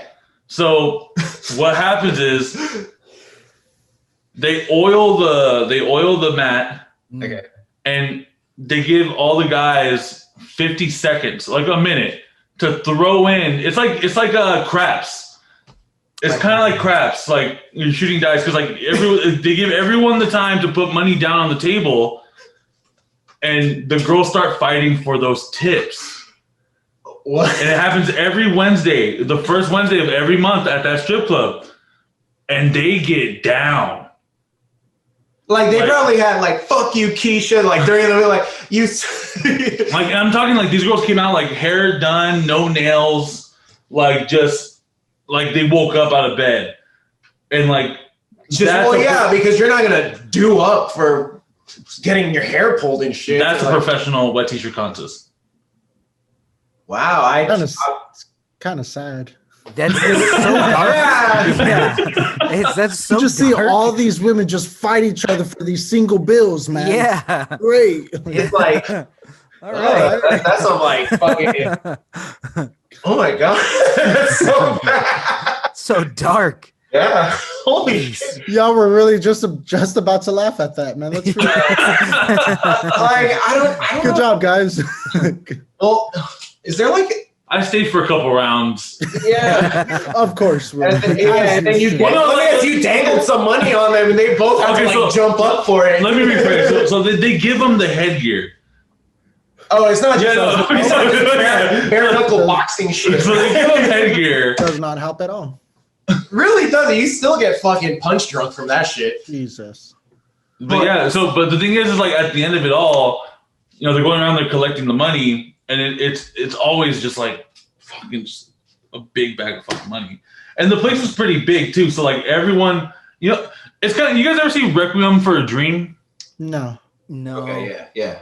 No? It's pretty, yes. It's pretty, for the sake of the story. Just to say the least. I just saw it last night. Let's go. There's this scene in Requiem for a Dream at the end of the movie where Demi Moore walks into a party with the Allstate man. And do you know who the Allstate man is? Like You guys ever seen commercials? Yeah. Yeah. So it's the Allstate man. And we have Allstate out here, man. Thank you for checking. Canada is in true hands. Okay, come on. So it's the Allstate man, and she walks in. She's like, "Where's the party?" And he's like, "You're it." And she's like, "What?" And like they go to like down to the cellar. And it's just like, doom, doom. Oh, like the Matrix, like that one scene in the Matrix 2, like they got the fucking fucking double beat music, yeah, the rave. And like, there's this one girl on the fucking floor, and the Allstate man pulls out this fucking like 2-ended dildo, like this big, out of his pants, and throws it on the ground, and says, "First one to take it all wins." Jesus. and like all these men are just like throwing money, just like. And she made like I think like $100,000 that night, and she stopped becoming a hooker. Like that was the premise of the movie. That's a really good story, Willie. This was such a dark way to redo My Fair Lady and Pygmalion. Make someone off the street and make them a proper lady by shoving a dildo in the double-ended dildo all the way in an orifice of their body. That's proper. The last story was a bit much, and Willie was just like, "Oh, that was too much. Hang on. Remember this one? Remember this one? What's that? You guys want me to keep going? Okay." Oh my god! I can see why Steve does not want his coworkers to find out about. I mean, some of the shit I say on my fucking sketches and stuff is horny vision. Yeah, 2040 is basically what you just described. Yeah, I just thought I was imagining him like saying it in the German. Exactly. Those two girls. You throw the dildo down. Okay, let's do a segment really quick because I have some questions. Yeah.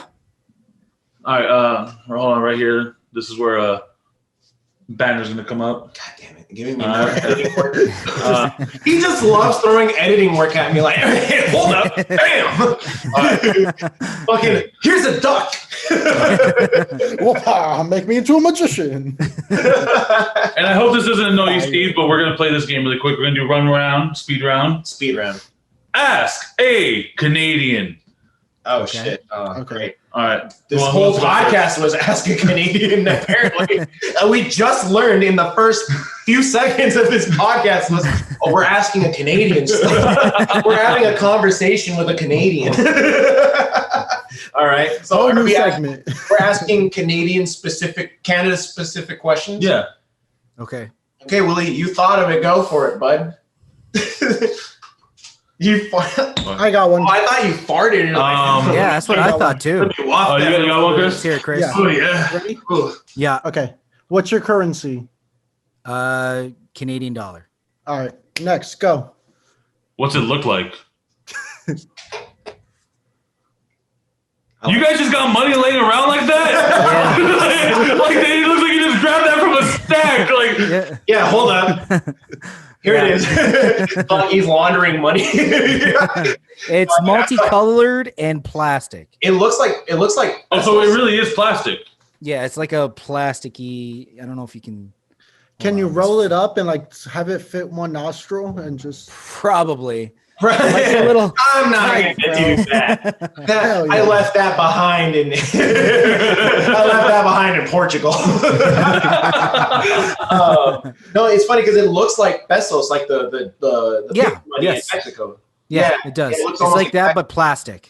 But you know what? A lot of your like international money for us, international money looks very similar. Like it's printed very similar. We're still using fucking cotton. Hey. Yeah. We could afford it. All right. Yeah, we could afford it on the backs of people that didn't need to fucking be there doing that, dude. But God bless us, right?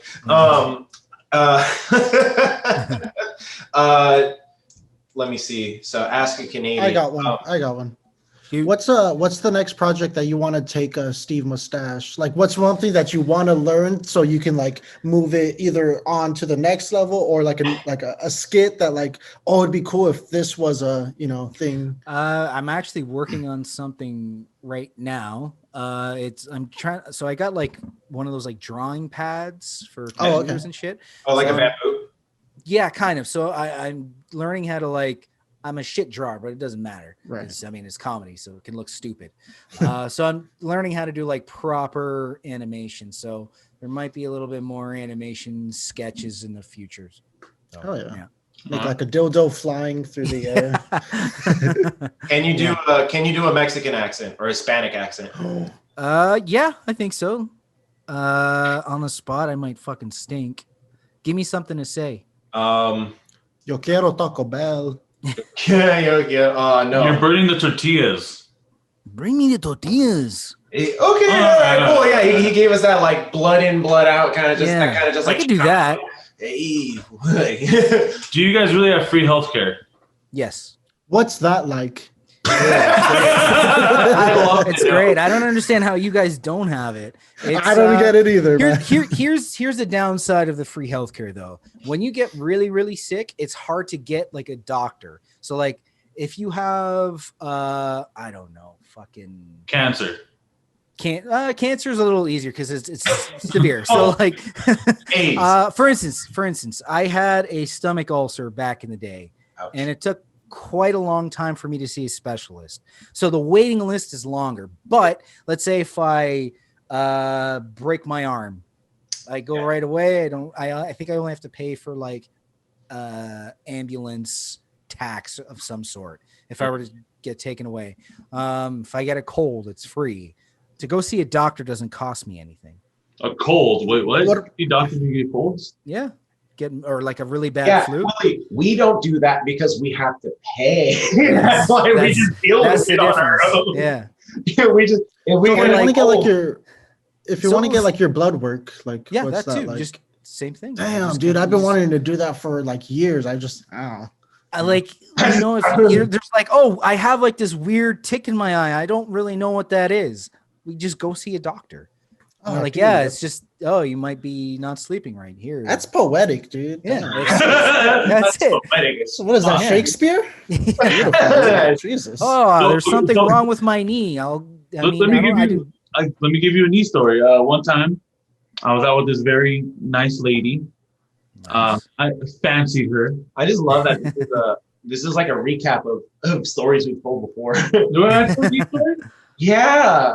Because I was like, this girl was like, she was three tequila sunrises in and came in and fucking like, I can fix this. Okay, yeah.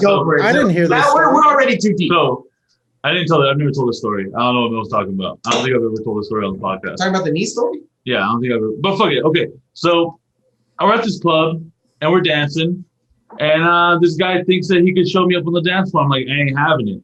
I like so it. I dropped it like it was that hot. Attitude. I dropped it like it was hot, and my kneecap popped out of place and went to the other side of my leg. Jesus. So you didn't go to the doctor to see? Is that where the story's going? So I think he's giving an example of the only time we will go to a doctor. So I'm laying on the floor, and they call 911. And this girl who's a pre-med student, she just graduated med she was school. in med school, right? Or just graduated? She just graduated med school. She runs up and she's like, I see this all the time. Like, and she pops it back in for me. And like, she's laying there caressing my head. I was waiting for her to give me a bill for that. So they take me to the ambulance, and I go, I had to get an x-ray. And like from the transportation, it was like only 1.5 miles to the hospital. Mm-hmm. So, and before they did anything, they had this dude come in from accounting and was like, do you have insurance? How are you going to pay for this? Yada, yada, yada. I'm like, can I see a fucking doctor, please? Like, my fucking kneecap is out of place. So they fixed it. I couldn't walk for like 3 weeks. Mm-hmm.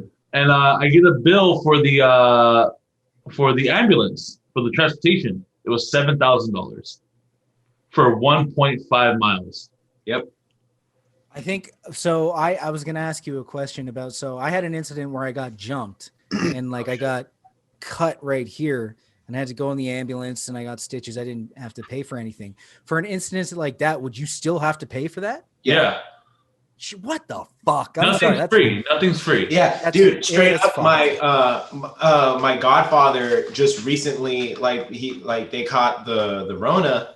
And you know they were recovering from it. Like they got to stay home, but he already had some pre-existing health conditions with his blood pressure, his heart, and his diabetes.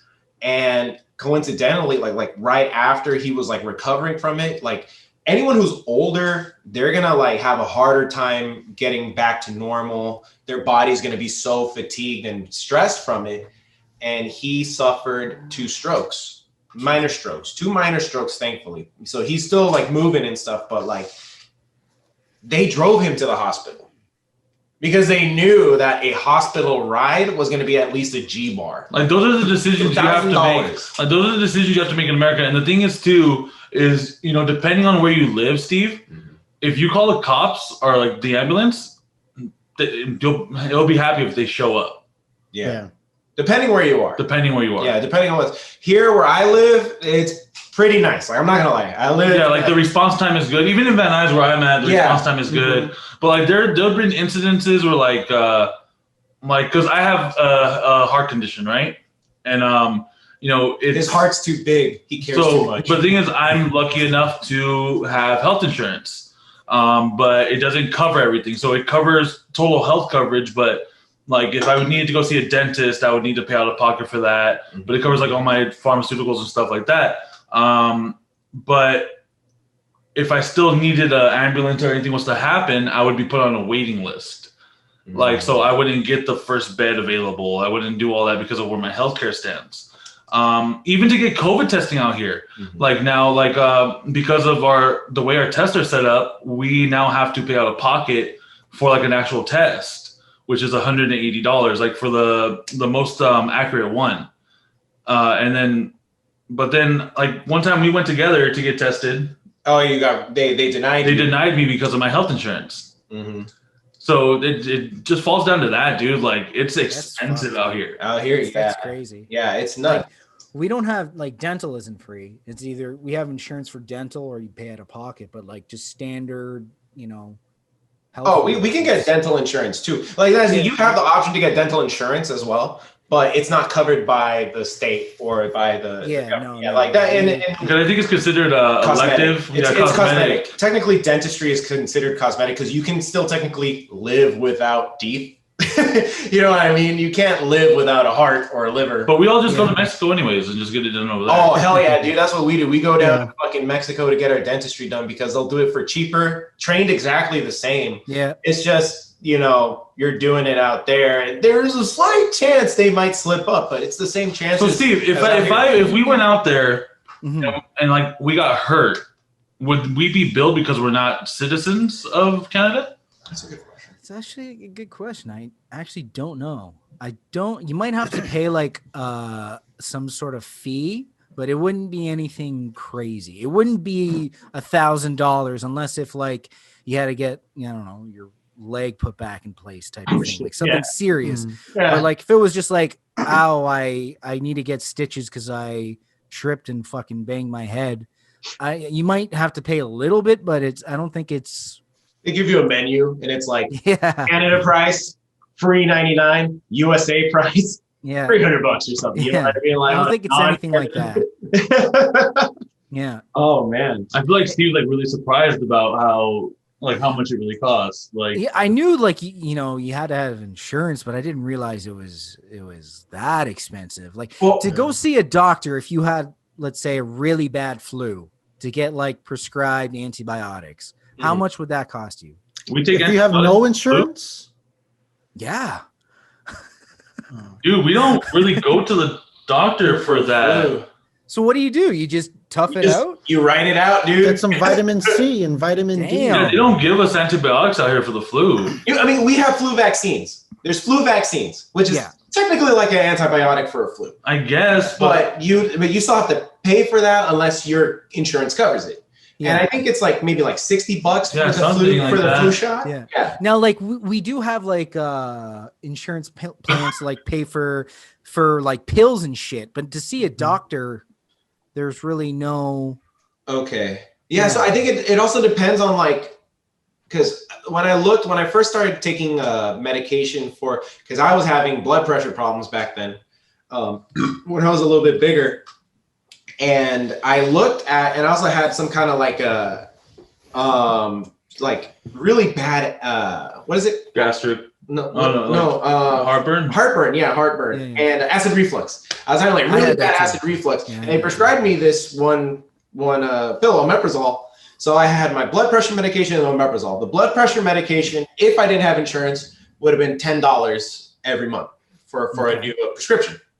The omeprazole was $150 if I didn't have insurance. I had it free because of my insurance, but it would be $150 for this fucking antacid. Basically a higher end antacid. Well, what is it? What is it? What do diabetics take? Insulin? Dude. Insulin out here is like $800 a vial. Yeah, it's pricey here too, and like if you're diabetic, it's good to have like a job that covers insurance. But like I said, to go see a doctor, it's consultations and all that. Like you're gooch, you're good to yeah, go. Like, good to go. It's and like even like some prescriptions that might even be free depending on what it is, right? I'm still fucking amazed that you guys take antibiotics for the flu. Man. Like whenever I get a cold, I get a sinus infection and I get a lung infection. And like to go back, okay, but so like, you legit get a sinus and lung infection. Okay, yeah, but like even like somebody who just has like a standard flu and like they want to get back to work quick, yeah, they'll ask to go see a doctor. Wait! You guys take time off of work for the flu? I mean, if it's like wait, Totally different. Dude. Wait, what? Totally Yeah. different. Yeah. guy, That's crazy. I haven't taken a day. I get sent home. The most I get is I get sent home because they're like, bro, you look like shit. Without pay. Yeah, no, I cheat the system. What's your? Do you guys have like paid time off? It depends on the job. Depends. Like if I was working fucking Dairy Queen, I wouldn't get that. But like, yeah, Willie, I think it does depend on the fucking job. No, it just blows my mind that people actually stay home. Like that means that it's socially accepted. People do that here too. But that's calling out. Like no, there's people. Well, it kind of just like Steve makes it sound like it's socially accepted to stay home when you're sick. Yeah. Where it's socially accepted. Okay, I get it. Socially accepted over there. Over here, it's frowned upon. Not frowned upon, but it's more of a burden. It's more desired than accepted. You know what I mean? Like I'm not saying it's like, oh, I have a bit of a sniffle, I'm staying home. It's like if you're like, I get, oh yeah, hey, how's it going? Like if your shit is your nose is constantly running, you're coughing a lung, then yeah, stay home. No, that's the same out here too. Now that I think about it. I think like I've definitely worked with colds and shit like that. I'm saying when you're like, no, that's a personal thing at that point. Like if you're like, no, I'm just hard headed. I got to keep working. Shoot, like bro, you're sneezing a lot. Like, and the fuck you want? Like I'm gonna do it. I'm gonna work. But a lot of us, yeah, like it depends on the company too. Like I'm sure a lot of things are international. Regard like international business shit. They all have the same principles. Well, then to top it all off, when we got Obamacare, which was supposed to be like our universal healthcare plan, it got to the point where people started realizing they could cheat the system, and employers, no, not you, employers would cut everyone hours. Yeah. So I got fucking cut. If you didn't work 40 hours, you didn't qualify for healthcare. Mm-hmm. Yeah. So that's how they fucked you over. They would make you work 39 hours. Yeah, that was me. I was always on the cusp of 40 hours, 39.5, 38, 39. Yeah. And then I would stay late some days. And then they just found a way to fudge my paperwork. And I was like, you're lucky I like you as a person to not do anything about this. And you're lucky I kind of need this job.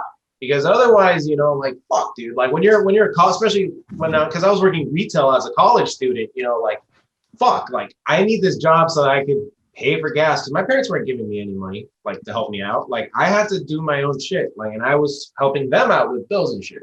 Yeah. So if I needed, any money that I got, it was like very little, but it was from my own shit. But when I found out about that, I was like, oh, cool, we're all gonna get covered. No, what happened was if you have employees under that full time, they can offer you a program that they opted into where they still deduct from your paycheck, but it would be a bigger portion technically with less benefits or some bullshit like that. I think my plan came out to like $600 a month, and that wasn't even premium. It was like basic. Yeah, I was paying like $130 a month, and I was making maybe $400 a month. $500 a month. I was like, yo, this is kind of sketchy. This is kind of weird. And then eventually they realized, oh, our numbers are fudged. You actually don't make enough to fucking survive as a human being. So we'll give you free healthcare. I was like, yeah, 2 years later, I had already paid all these premiums. But I got that letter in the mail recently saying you might get refunded that shit. I'm like, bro, that's good. If I get refunded that shit, that's at least $2,000. All right. Next question. What's your guys' drinking hours? Drinking hours depends on the province. I think the majority is 1:30 is last call, and then 2 a.m. is like basically cutoff time, and then a bar might stay open depending on like the area, if it's closer to residential or not. I'll stay open till like 3. Quebec is just push 1 hour ahead, so I think cutoff time is like 2 or 2:30 and so on and so forth. Oh, so that's like last calls around like 2:30. Yeah, but it's like in Europe, it's Ever. they know how to party. Yeah, it's Yeah. like in Portugal, you would party from 9 to 9 easily. Oh. Like you know, you don't go to a bar. Like you start dinner at 9, and then you eat dinner and you until midnight and drink wine and beer and shit. Then you go to the bars from 12 to midnight to like 4 a.m. And then the discotheques, not the clubs, the discotheques, they open up at like 4:30. What the fuck is a discotheque? It's a club. They just call it, it's the European name for a club. Yeah. The discotheque. So you go to the discotheque and you dance from like 4:30 in the morning until 9. And you wake up and then you leave and like fucking, you know, bakeries are just opening up and you fucking have like a giant whatever pastry or sandwich fresh out of the fucking oven. Yeah, and you go to bed. Oh yeah. So you mentioned that right now you're well, hang on. So how is Canada kind of handling this whole COVID in this current like time right now? Because I know, I mean, you don't have to say like what the government's providing or anything, but like are places like open, like dining's only outside? What does it look like? So right now Ontario is in like full blown lockdown, like and like it started at the beginning of December and was supposed to end early January, but they extended it for another 28 days. So there's no eating in. The only essentials are open. I can't get a haircut. I can't go buy clothes, you know, so on and so forth. It's, I mean, I don't know how bad it is in like, you know, in whatever respective states in the US. But I think like we might be doing slightly better, but not by leaps and bounds by any means. I feel like the world is doing better than a good percentage of the world. Yeah. Well, New Zealand and Australia. I think we did handle it a lot better than you guys, because it was more of like a national thing at first. The first lockdown was like the entire country sort of, you know, locked down, and then afterwards it was like, okay, this province there's a huge spike, so that province will lock down, and then the others will stay open. I don't know how it is in Quebec or like BC or Alberta. I don't know how they're doing, but Ontario right now is full lockdown until I think. Do you guys have anti-maskers out there too? Oh yeah, actually, a friend was going to my brother's place and she got like stopped because there was a anti-masker march. And like I said, we're just as crazy as you guys. We're a little bit more peaceful, and there's not as much. There's not as much of us too, so it's, you know, less like, conspiracy theories. No, there's definitely there's like you can't X out human curiosity just because they're north of the border. Yeah, no, we're just as crazy. We're just believe in aliens. Do I believe in aliens? Yeah. Oh, yeah. I mean, I don't think Steve knows what I do for a living. No, what do you do? Do you know the television show Ancient Aliens? Yeah. Okay. I'm a researcher on that show. Oh, okay. Yeah. So my day consists of just searching alien shit, articles, all that. Just fucking. Are you shotgunning something right now? Yeah. Oh yeah, it's the new. So this is what we do on the podcast, because like when we used to have people come over, we used to have them like, well, you've seen the videos, have them shotgun something. So now it kind of just feels like I haven't shotgunned anything in anger in the past couple of weeks. You know? Wait, you've been shotgunning them in anger this whole time? Well, I'm kind of mad about the now, dude. No, because the way you presented that, I was like, yeah, anytime I've shotgunned on the podcast, I've just been fucking bottling it up. This is fucking mad. But keep talking. Keep talking. But no, like, I mean, the fact that the Pentagon not too long ago was just like, yeah, there's definitely UFOs. How could you not? Yeah. You Yeah. know? That's just Yeah. wild. Like Yeah. oh, give me a second. So Jesus, get it together, man. no, it's just UFOs, man. To be honest, I was always very skeptical of them prior to working for Ancient Aliens, Mhm. and still not 100% there. I'm still not 100% there with it, but it's a lot of fun. And now it's just funny because, like you said, the Pentagon says got fucking aliens, dude. Yeah. Israel, bro, we've been talking to the fucking aliens, guys. Yeah. Dude, fucking all these like more people are open, like, dude, yeah, they're there. Like, they've been lying to you this whole time, guys. And then just recently, 2 weeks ago, the CIA just released a bunch of fucking files in the black vault of UFO sightings, reports, and anything else. There's so much information there, though. Like, we haven't gone through all of it to be like, yo, okay, so this person talked to XYZ alien or blah, blah, blah. And it's just like, okay, all right. But it's funny because whenever I see news of that, I was like, I'm gonna have employment for at least another year. Season 17, guys, we're going for it. Well, I feel like the alien trend is just only like going up, up, up, up, up, up, up, up, and up. You know, like more people are believing, and the fact that the Pentagon said, yeah, there is. I mean, there you go. So I'm gonna give you a little bit of like insight about what's going on in America as far as dumb motherfuckers go. And you tell me if you guys have the same dumb motherfuckers over there, okay? Because we're probably be a yes. Will probably be a yes, but go. So you said anti-maskers. You have anti-maskers. Yes. We have people down here that believe that vaccine gives people autism. We have that too. Okay. Cool. We have people that feel that 5G towers are causing. Have that too. Okay, dope. Coronavirus was planned by Wuhan. Have that too. Okay. What else? Yeah, your theories are coming up pretty global. Like, it is. Like, you'd be surprised. Like, the world is very Americanized, very, very Americanized. So, like, when I was going to university in Portugal, my group of friends was like the fucking UN. I had friends from all over the world, and I'd throw out a joke of like some pop culture reference, like fucking Fresh Prince, even like Steve Urkel, Elf, you know, and they would get it. The most American movie there is. Yeah. Like, so like it's, I feel like a lot of those, you know, like QAnon and fucking anti-maskers and anti-vaxxers. I feel like that's not just an American thing. I think that's more of like an internet thing. So anybody, like I'm pretty sure you guys get a lot of news about America, right? And yes, I mean, Canadian politics too is so boring.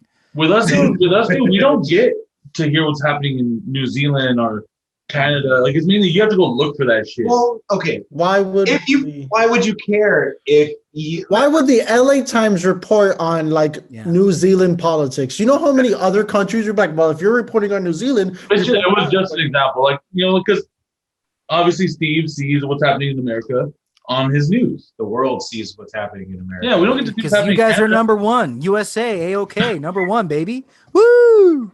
We want to stay there. Yeah, I want you guys to stay there. I'd rather. Fuck anyone that says otherwise, dude. I love America. I love Americans. I feel like you guys get a bad reputation at times. I mean, yes, right now you guys are kind of fucked up. But we're not doing feral fucking humans at this moment.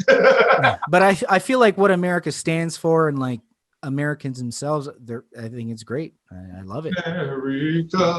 America. One of the best national anthems. Yeah. Like, legit. One of the best national anthems. Only when black people sing it. When white people sing it, it's all right. Oh, because of the one line, slavery. Everyone's like, fuck. Hey, but slavery didn't the Portuguese? Oh yeah. Kind of. I mean, any, and that's how you get enemy here, bro. Any country that speaks a European language, they did slavery, and they did any empire. Imperialism. Is always, you know, built on the backs of dead slaves. Yeah. All of them. Roman Empire, Greek, all of them. Yeah. So the Portuguese at one time were an empire. So you speak fluent Portuguese? I'm pretty fucking rusty, but yes-ish. Yeah. Okay. Can you say it just? This is a kind of a throwback to an older thing that we mentioned in the podcast. We need more ice. How would you? Do you know how you would say that? We need more ice. Like ice cubes. Yeah. Precisamos mais gelo. Yep. Okay. Cool. Google Translate. Remember when we were talking about when you guys got the Bourbon Bandits tattoo? Okay. All right. So we got this tattoo right here. Me and a couple of friends right here.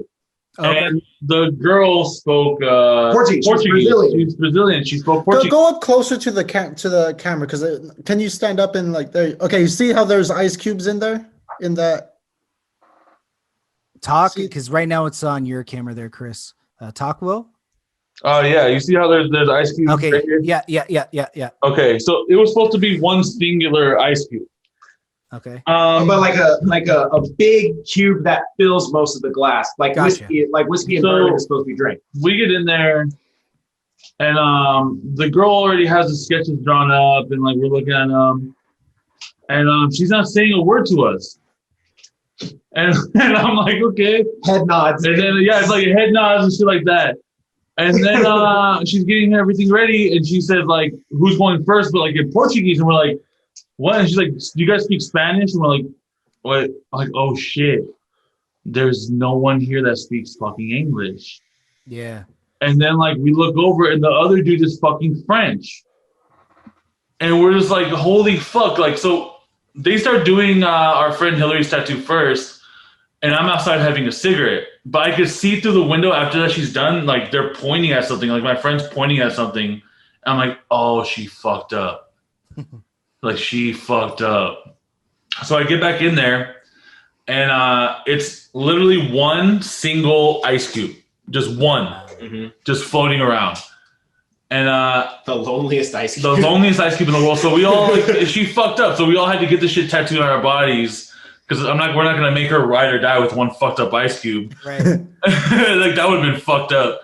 But and then after that, I think we got back. We saw you, and you're like, "Why the fuck didn't you guys just use Google Translator?" Yeah, like why didn't you just use Google Translate? You know, yeah. Why didn't she use Google Translate? I'm sure she's been a tattoo artist long enough to know not everyone speaks my language. And then the next day, this was in the States. This happened. Yeah, in LA.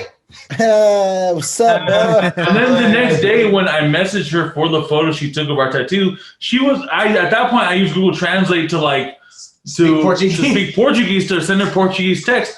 Dude, she was typing like that in English. Probably hit translate and then copy pasted. Yeah, no, that's same thing that you did.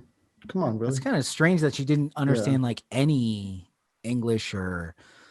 Oh, you'd be surprised. You'd be surprised. There's a lot of situations out here where they don't speak English. Like to be honest, if you want to thrive and survive in LA, you have to know some Spanish, or some kind of Latin-based language, to kind of know what's going on. Because otherwise, you're just like, fuck. Like, okay. Luckily, Spanish and Portuguese are like almost the same language. So yeah, it trips me out anytime I hear Portuguese, because I hear like the Latin roots that Spanish has. Yeah. But then like you guys have a lot of whoosh. Like I go with the whoosh. It's very harsh. It's like harsh Spanish. Yeah, it's like German Spanish. How do you say ice in Portuguese? Gelo. So it would be like. I was thinking like helado, so it's like gelado. That's how we say ice cream. It's Gelo. Jello. Okay. Jello. So it could also too. Maybe so. I speak European Portuguese, maybe Brazilian Portuguese. It might be something else, but I'm pretty sure it's just gelo. Yeah, because I remember because we on the podcast I was like, why didn't you guys get him to do fucking Google Translate? And I was like, look, and I fucking did it, and that's how she said.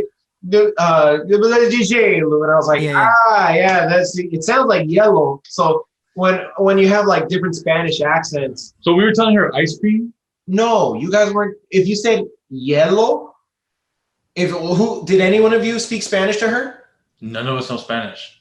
Wait, Richard and Hillary don't know how to say ice in Spanish? They were trying to, but then like... Because in Spanish, ice is yellow. Yeah, because the G is like a H sort of sound? It's an H. Yeah. Oh, it's literally spelled with an H. Yeah, okay. Yeah, it's literally changed to an H. H-I-E-L-O. Yellow. So, but the thing is, sometimes like the Y sound, that ya is pronounced with a J. So like Spaniards, like some Spaniards, like Castellano is the lisp. OG Spanish. Yeah. And I'm just like, you guys are full of shit. I'm Mexican, so I speak the Mexican Spanish when it's the Y sound. So with my name, I say Guillermo. But then other people say Guillermo. And I see how that kind of like links to like Portuguese and other like the gelo. I've never heard a single soul in this world say your fucking name like that. I had a crush. You've never met a Portuguese saying. You know who said it? Colombians and Peruanos or whatever. I always say it wrong, but Colombianos. Some of them say the ja. So I had this crush in high school who was half. Her dad was from Peru, I think, and her mom was from Colombia, one thing or the other. And she was the only person I ever knew who said my name like that. And she was like, Guillermo, or she called me Guille. Parmigiano. Hey, Parmigiano. And she called me Guille. But I was like, because I had a fucking crush on her, she was the only one I was cool with doing that. And then I had a Spanish teacher the next year, fucking piece of shit, Mr. Vargas. Fucking asshole. He was like, yeah, I'm gonna call you DJ. I was like, fuck off. You're gonna call me Guillermo or Memo. That's it, bro. Like, eat a dick. He's like, no, because if you say, I was like, nah, I don't give a fuck. Because I know you're Mexican. You just told us you're fucking Mexican. You're gonna say it like a Mexican. Don't be like, hey, I know all the other Latin ways to say fucking your name. Like, nah, eat a dick. But I think that was also just because I was an asshole. Vargas was an really hard crush on her. Vargas was an asshole, bro. Vargas was a piece of shit. He was a chode. He was short, fat, and a dick, bro. Yeah. He was like he wanted to be Carlos Mencia so bad. Yeah. Like he wanted to be Carlos Mencia, because that was during the time of like Mina Mencia was just kind of like over, but like Carlos Mencia was still relevant. He was still doing specials. It was before the whole Joe Rogan. Yeah, he was. Yeah. It was when I think he had like one more special out, and then like he was trying to be like that. But you know what his fucking movie credits were that he would always brag about? He rolled a tire on CSI and shook the hand of one of the detectives. And then his other credit, do you remember the movie Accepted? The one that they make up their own college because he didn't want to tell his parents he didn't get accepted into any. It was like Justin Long, Jonah Hill. Was that like one of like the early 20,000 sort of like comedies? Yeah. Okay. Yeah. I think I know of it. Hold on. Steve, are you a 90s kid or not? No, I'm 33, so. Oh, so, dude, I thought you were much younger. Yeah, no, I kind of. Good for you. Yeah. Good for you, bro. Yeah, I should have opened up with I'm 33 and I don't live in New York. Don't live in New York. Yeah. Most people think I do. Most people think I own Steve's not my name. But I just know how to act real good. Yeah. Okay, so no, Accepted, and then damn. Okay, so he was at the end of the movie. They ended up becoming, if it's spoiler alert for anyone who hasn't seen Accepted yet, there's a point where the fake college they made becomes accredited. And they turn it into a real fucking college, and they have a kitchen, a big ass fucking kitchen. And he's one of the chefs that takes a fish out of the oven and then puts it back in. And that was his big movie credit. Was his big break? You all seen Accepted, right? We're like, yeah. And then he literally kept a copy of the movie in class to bring it home. And we're like, oh, which part are you in? Fucking fast forwards it all the way to the end. And we're like, where are they? He freezes it. And remember how old DVD players had the zoom option? Like you'd zoom in, it's all pixelated and shit. Yeah, he just looked like just some generic Mexican in the background. Just fucking, it could have been him, could not have been him. putting a fish in there. But yeah, that was his big acting. Was he from LA? No. Oh no, He was that a makes- transplant. That kind of makes sense to me because he probably came to LA to be an actor and he That- couldn't do it, and then that's like what he that told was his everyone. one thing, yeah. That was his story. He wanted to be Yeah. like a stand-up comedian writer or something. Oh, But he's a Spanish teacher. He was only a Spanish teacher for like 5 years. After that, I'm pretty sure he quit because we're like, hey, bro, everyone hates you.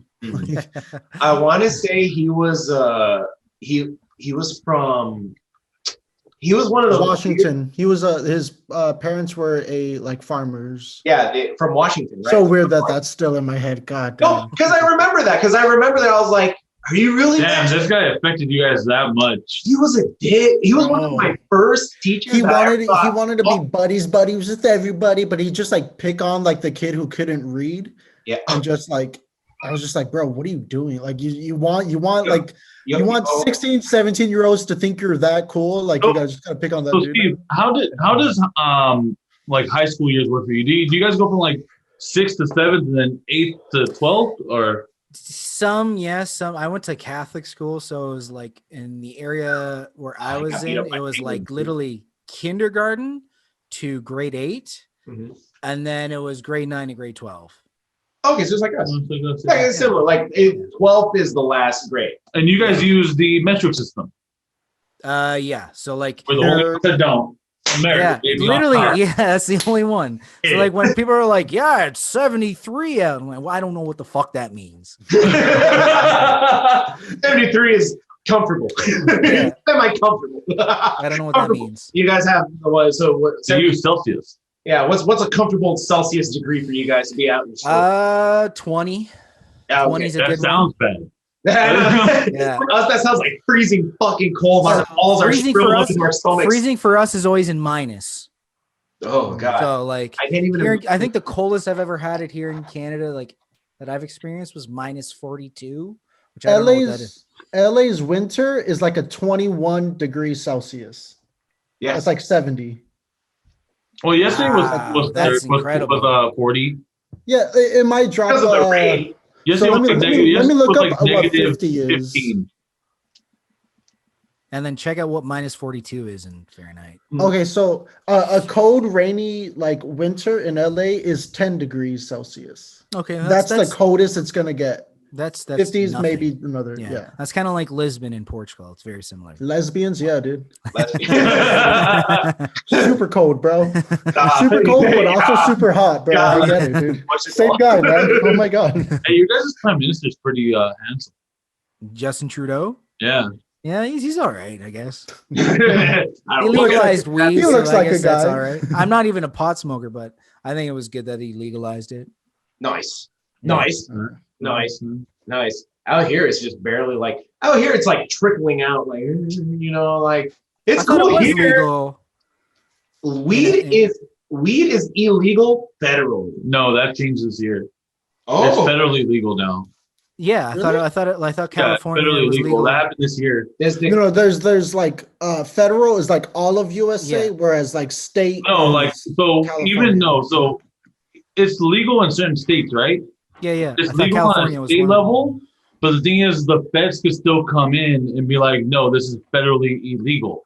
So it just because it's federally legal it's federally legal doesn't mean it's legal in all states. Just now, the feds can't prosecute you if you're a shop, because it's federally illegal. But it's federally legal now, so you can't be tried for it in court. But if you have, I think it's like over, like I think if you get caught with like a limit, if you get caught with like 5 pounds or something like that. Yeah. And or like something like that, in Portugal, all drugs are legal, but like you can't have like a pound of cocaine. So it's all like, just for self-use. Yeah. All and drugs are legal. All drugs. Jesus Christ, Willie. Hold on. Steve? Is it all or just really just like all drugs? All drugs. So like heroin is legal. But like you won't be able to go to a store and buy heroin. What about mushrooms? Mushrooms legal? But like can you go to a store?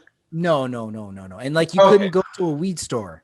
It's more of like they decriminalized it. So like if you got caught, let's say if you had like I think more than 10 grams of like whatever, name a drug, Mhm. then you would have to go be put into rehab. Oh. So And then you'll be like, I'm good. I'm yeah, clean. you And do then the like, rehab, and then and you then just go to your dealer. and then I think you would have a profile, and then I think you would have to test, and then like I think at a certain amount, but just just for fun, if you have a party and you have a joint or a Nothing's gonna gram of weed, nothing's gonna happen. They don't care. But also, too, Portugal is not really a drug culture. It's more of like a alcohol culture. Like wine and beer is more of the thing there. Yeah, like out here, I think like Oregon is they're on their way to legalizing mushrooms. Yeah. For rehab, right? For rehabilitation. But the topic of drugs down here is so taboo. Well, kind of in Canada too. It wasn't until recently where it was. I think Canada saw the success of Denver. Like, hey, why don't we get on that? So. Fucking dude, Denver set like the example. Like, yo guys, you guys are fucking successful. Fuck it up. You guys are sleeping on this shit. Well, now you could get a DUI from smoking pot and driving out here. Same here in Canada. Yeah. What's your alcohol limit to drive in Canada? I think it's like 2 beers.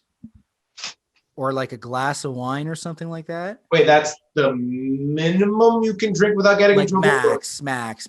Like I think I can't. Why would that be the is. minimum? I'm sorry, I'm thinking American. I'm talking American standard. I used to be able to go down to 6 pack and be like, of alcohol. good to go, dude. Yeah, because I could drink a bottle of whiskey and just be like, all right, I'm going home. No, you tried that once. Remember? That's how he got his dipshit. They just bought a whiskey. Let me just fucking down it. Me and Sarah were actually talking about this the other day with Chris. Shout out Sarah. So Steve, if you don't know, I am a victim of the system. And this will be the last story I share before we wrap up. I am a victim of the system, and I was treated unfairly by Burbank Police Department. I may have had a little bit too much to drink, a little bit. And I may have hit a gas pump. Yeah, he's the victim. May or may not. Yeah. But so my friend, our friend, the same guy with the stripper, he tells Memo, he's like, oh, don't worry, I'll get him an Uber, I'll drop him off. Looks at me, gives me my key, says, follow me. I'm following him, he makes a wrong turn, there's 8 cops sitting there, just chilling. And we go to the gas station, and they're all waiting for me to do something stupid. And I back up into a gas pump. And from every corner, just they come in hot. And Chris sees this all happening. I'm in the passenger because I knew like I wasn't like good to drive, so I was just like, oh, I have a driver. So we were driving by. Citizen here. and I see Willie. And I'm just like, oh shit, that's not good. There's a bunch of cops. And I think Willie just assumes, or I don't know what he wants from me, but he I guess, hey guys, no, he's with me. Like, I'm also drunk. You forgot one. I don't know what he wanted. But I witnessed it and I called everyone, like, hey, like just to let you know this is happening. I don't know what you wanted me to do, Willie. Yeah. So out here in America, if you anyone else to take responsibility. I swear to drunk. He's not God, but so he's a good guy. Takes care of his mom. When you do the breathalyzers, 0.08 is over the limit. I think it's similar. I think it might be like 0.05 or some shit. Jesus. So I blew a 0.115 or something like that. So double the limit. And they put my ass in handcuffs fast as fuck. Yeah. As they should. Yeah. Okay, so this was the fucked up part. Daniel was also shit-faced, and they let him drive my car and park it. And they didn't arrest him, but they arrested me. And what did Daniel say when you saw him that night? So he calls. So I was hanging out with his brother, with Chris's brother, And fucking he gives his brother call like, yo, Willie's getting interviewed by the cops. Willie and Daniel, I don't know what's going on, but it doesn't look good. And I was like, God damn it. So we clean up the party and shit. I'm like, all right, Henry, I can't drive because I was drunk. I was like, yo, we got to pass by, see where he is. Because Chris told us where it was. It was literally, he didn't make it 3 blocks away from my fucking house. 3 blocks away from my fucking house. And we go and they're gone. No cops, no cars. I was like, did Willie just fucking talk his way out of this shit? Because Willie's a good talker out of shit. Like, he could talk his way into a fucking club without his fucking ID or some shit. Or like, I don't know what it is. He's got the magic. I didn't have an ID for a long time, and I always talked to the bouncers and just let them let me in. Yeah. So what we did, I was like, okay, maybe they're fine. We're gonna get a call from them. Maybe in like 20 minutes, 30 minutes, like, oh, we're home. So we pull up back around to my pad, and then I look behind us and I see familiar headlights, and it's Willie's fucking car. And I was like, oh my God, they let them come back. Maybe they're like, just go back to your friend's place and stay the night. Only Daniel fucking comes out. I was like, Daniel, where's Willie? So, unfortunately, they took Willie, man. Willie got arrested, bro. I was like, unfortunately? What the fuck happened to getting him an Uber? He literally told me, he looked me in the eyes, man to man, Memo, don't worry. I don't want Willie throwing up in my car, so I'm gonna get him an Uber so he doesn't throw up in my car. And me knowing Daniel, I was like, that's a sober thought. He's good. We're fine. Because I didn't see Daniel pouring drinks or shots. Right. But I should have known better. Because Willie's the one to pour everyone drinks and shots. Literally. I have a catchphrase. Shots? Shots? Literally, anytime we're all together and there's a bottle of something, shots, shots, shots. Literally, going all around asking for shots. And the thing is, too, I wasn't on anyone's like friend list that night because like Chris brought over somebody and I was being mean to them, and then I threw up on his sister's boyfriend's car. Yeah. So just letting you know, if you ever want like a really good wingman, be as far away from Willie as possible. Yep. Like Willie will just do the exact opposite of what you want him to do. You know, just be a nice person. No. Yeah. No. It's not gonna work out, bro. It's not gonna work out. So I go to jail and I'm in the cage. You know, like the only number I have is my mom's. But like I told Daniel, hey, don't call my mom. And what's he do? First thing he does. Text is my mom. Willie's in jail. Ooh. And guess who she fucking calls? Me. She calls me because she knows that I'm going to have the fucking answers to whatever question she has. But the sad part was this night, I didn't know what the fuck happened. I knew, but I was like, I don't know what was going through their heads. I assumed that everyone was good. I assumed my friends wouldn't change up their story and say, oh, you know what? Just follow me, dude. We're really fine.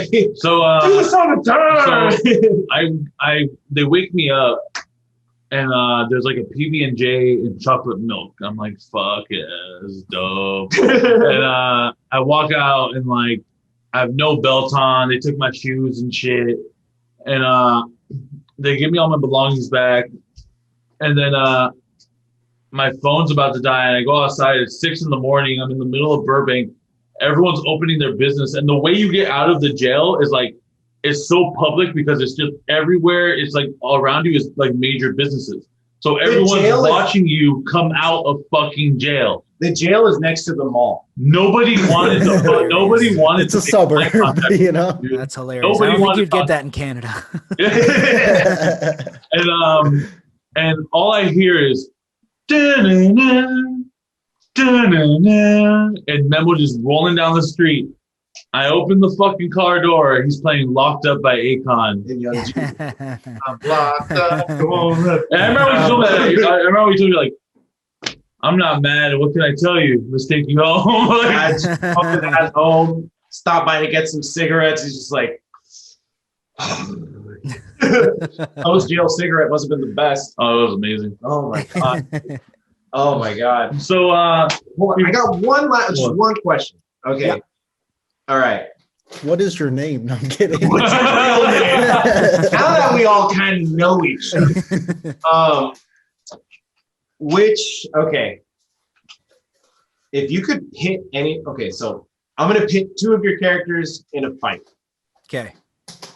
Who do you think would win? Dom or Dino? Ooh. And people don't know, Dino is his British, Yeah. kind of like football guy. hooligan. My name's Dino, this is what I do in a day. 9:30, wake up, get a full English. Beans, toast, bacon, sausage. Do you want me to say more? Yeah, and pub hooligan. Yeah, just fucking like if you think of if you saw what was it, the Secret Service, the fucking the Kingsman. yeah. Think of like the fucking idiots that he was like that were punking on him because his mom was fucking that guy. And they would like punk on him, like those guys, like oi, who the fuck you looking at? You know, like that kind of guy. So think of Dino versus Dom, who would win? I think Dino would win just because the English are savages. Like they are like Americans get a bad reputation in terms of like tourists, but a pack of Englishmen is like a fucking pack of wolves. Quick example. The summer of 2019, there was a European international tournament going on in Portugal. Portugal was in it. England was in it. Switzerland was in it, and the Dutch were in it. Right. All the fans there were respectful, except for the English. They were like, "Did you guys ever play the video game Left 4 Dead?" Yeah. Okay. You know, at like the very last mission, you would have to like activate something, and then you would hear a horde in the background. Oh yeah. It was like that, but you just hear, just in the background, just they have a song about everything. They fight, they break shit. They like 5 Englishmen surrounded like these 2 old Swiss guys. And Portugal, we had just beaten Switzerland that day. Yeah. They surrounded him, followed these Swiss dudes for about a block or 2, just screaming in their face, "You're fucking shit! You're fucking shit! You're fucking shit! You're fucking shit! You're fucking shit!" And like they're just like, "Okay, yeah, yeah, shits." Leave them alone. I was in a kebab shop, just shoulder to shoulder with Englishmen. A guy goes, "Oh, Dino, you getting a kebab, mate?" The entire fucking kebab shop in unison just saying, "Eat kebabs, kebabs," like without skipping a beat. They're like this weird horde of like orcs. So like Dino comes from that football culture where it was, you want to get in it, mate? They just fight all the time. So I think Dino might just edge it because he would do like dirty shit, like throw a brick and headbutt you. Fuck. Yeah, and then fucking Dom would just like if Dom goes down, his family's coming in. Yeah. So it's gonna be They'll throw you a meatball. Yeah, exactly. Yeah, so it'll be fucking like so the sequel will be Dom's family. It'll be Godfather Part 3 or Part 2. Godfather Part 2 on Dino and all that. And then Dino would have to go into fucking Peaky Blinders shit. And hopefully he has like some kind of weird family syndicate going on. And like, oi. It's gonna be Oi versus A. Yeah, pretty much. I've been holding that question in for a little bit. I was like, oh, I wonder which one. Great question. And then fucking horny versus. They would just jerk them off. They'll just be there for the aftermath, for the post-fight interview, jerking them off. Let me rub your nipples. We're gonna wake up tomorrow from a new horny vision video of like dog play and shit. Hey, that's a whole new character, dude. Yeah. It's a milk bowl full of my piss. Dog ASMR. That'll be the new. All right, so before we go, Steve, is there anything you want to plug? Anything you want to tell the viewers? Just check out my Instagram. That's where I'm most active. It's Steve Mustache Show. There's like a link tree fucking link there. You can find all my other shit there. Mm-hmm. That's All it. right, any words of inspiration before you go? Fucking just do the do. That's Do it. Oh, man. Blast. Got Baja Blast off into success, guys. Do it. Baja Blast off. You know what I'm saying? So this has been anything for the podcast. My name's Willie. I'm Memo. And I'm Chris. And that's Steve. Not really Steve. We'll find out who he is someday. I'm Steve, who's 32 and doesn't live in New York. Yeah. 33, doesn't live in New York, but really sells it. Really fucking sells it, dude. Thanks for All having right, me on, guys. guys. We're signing off.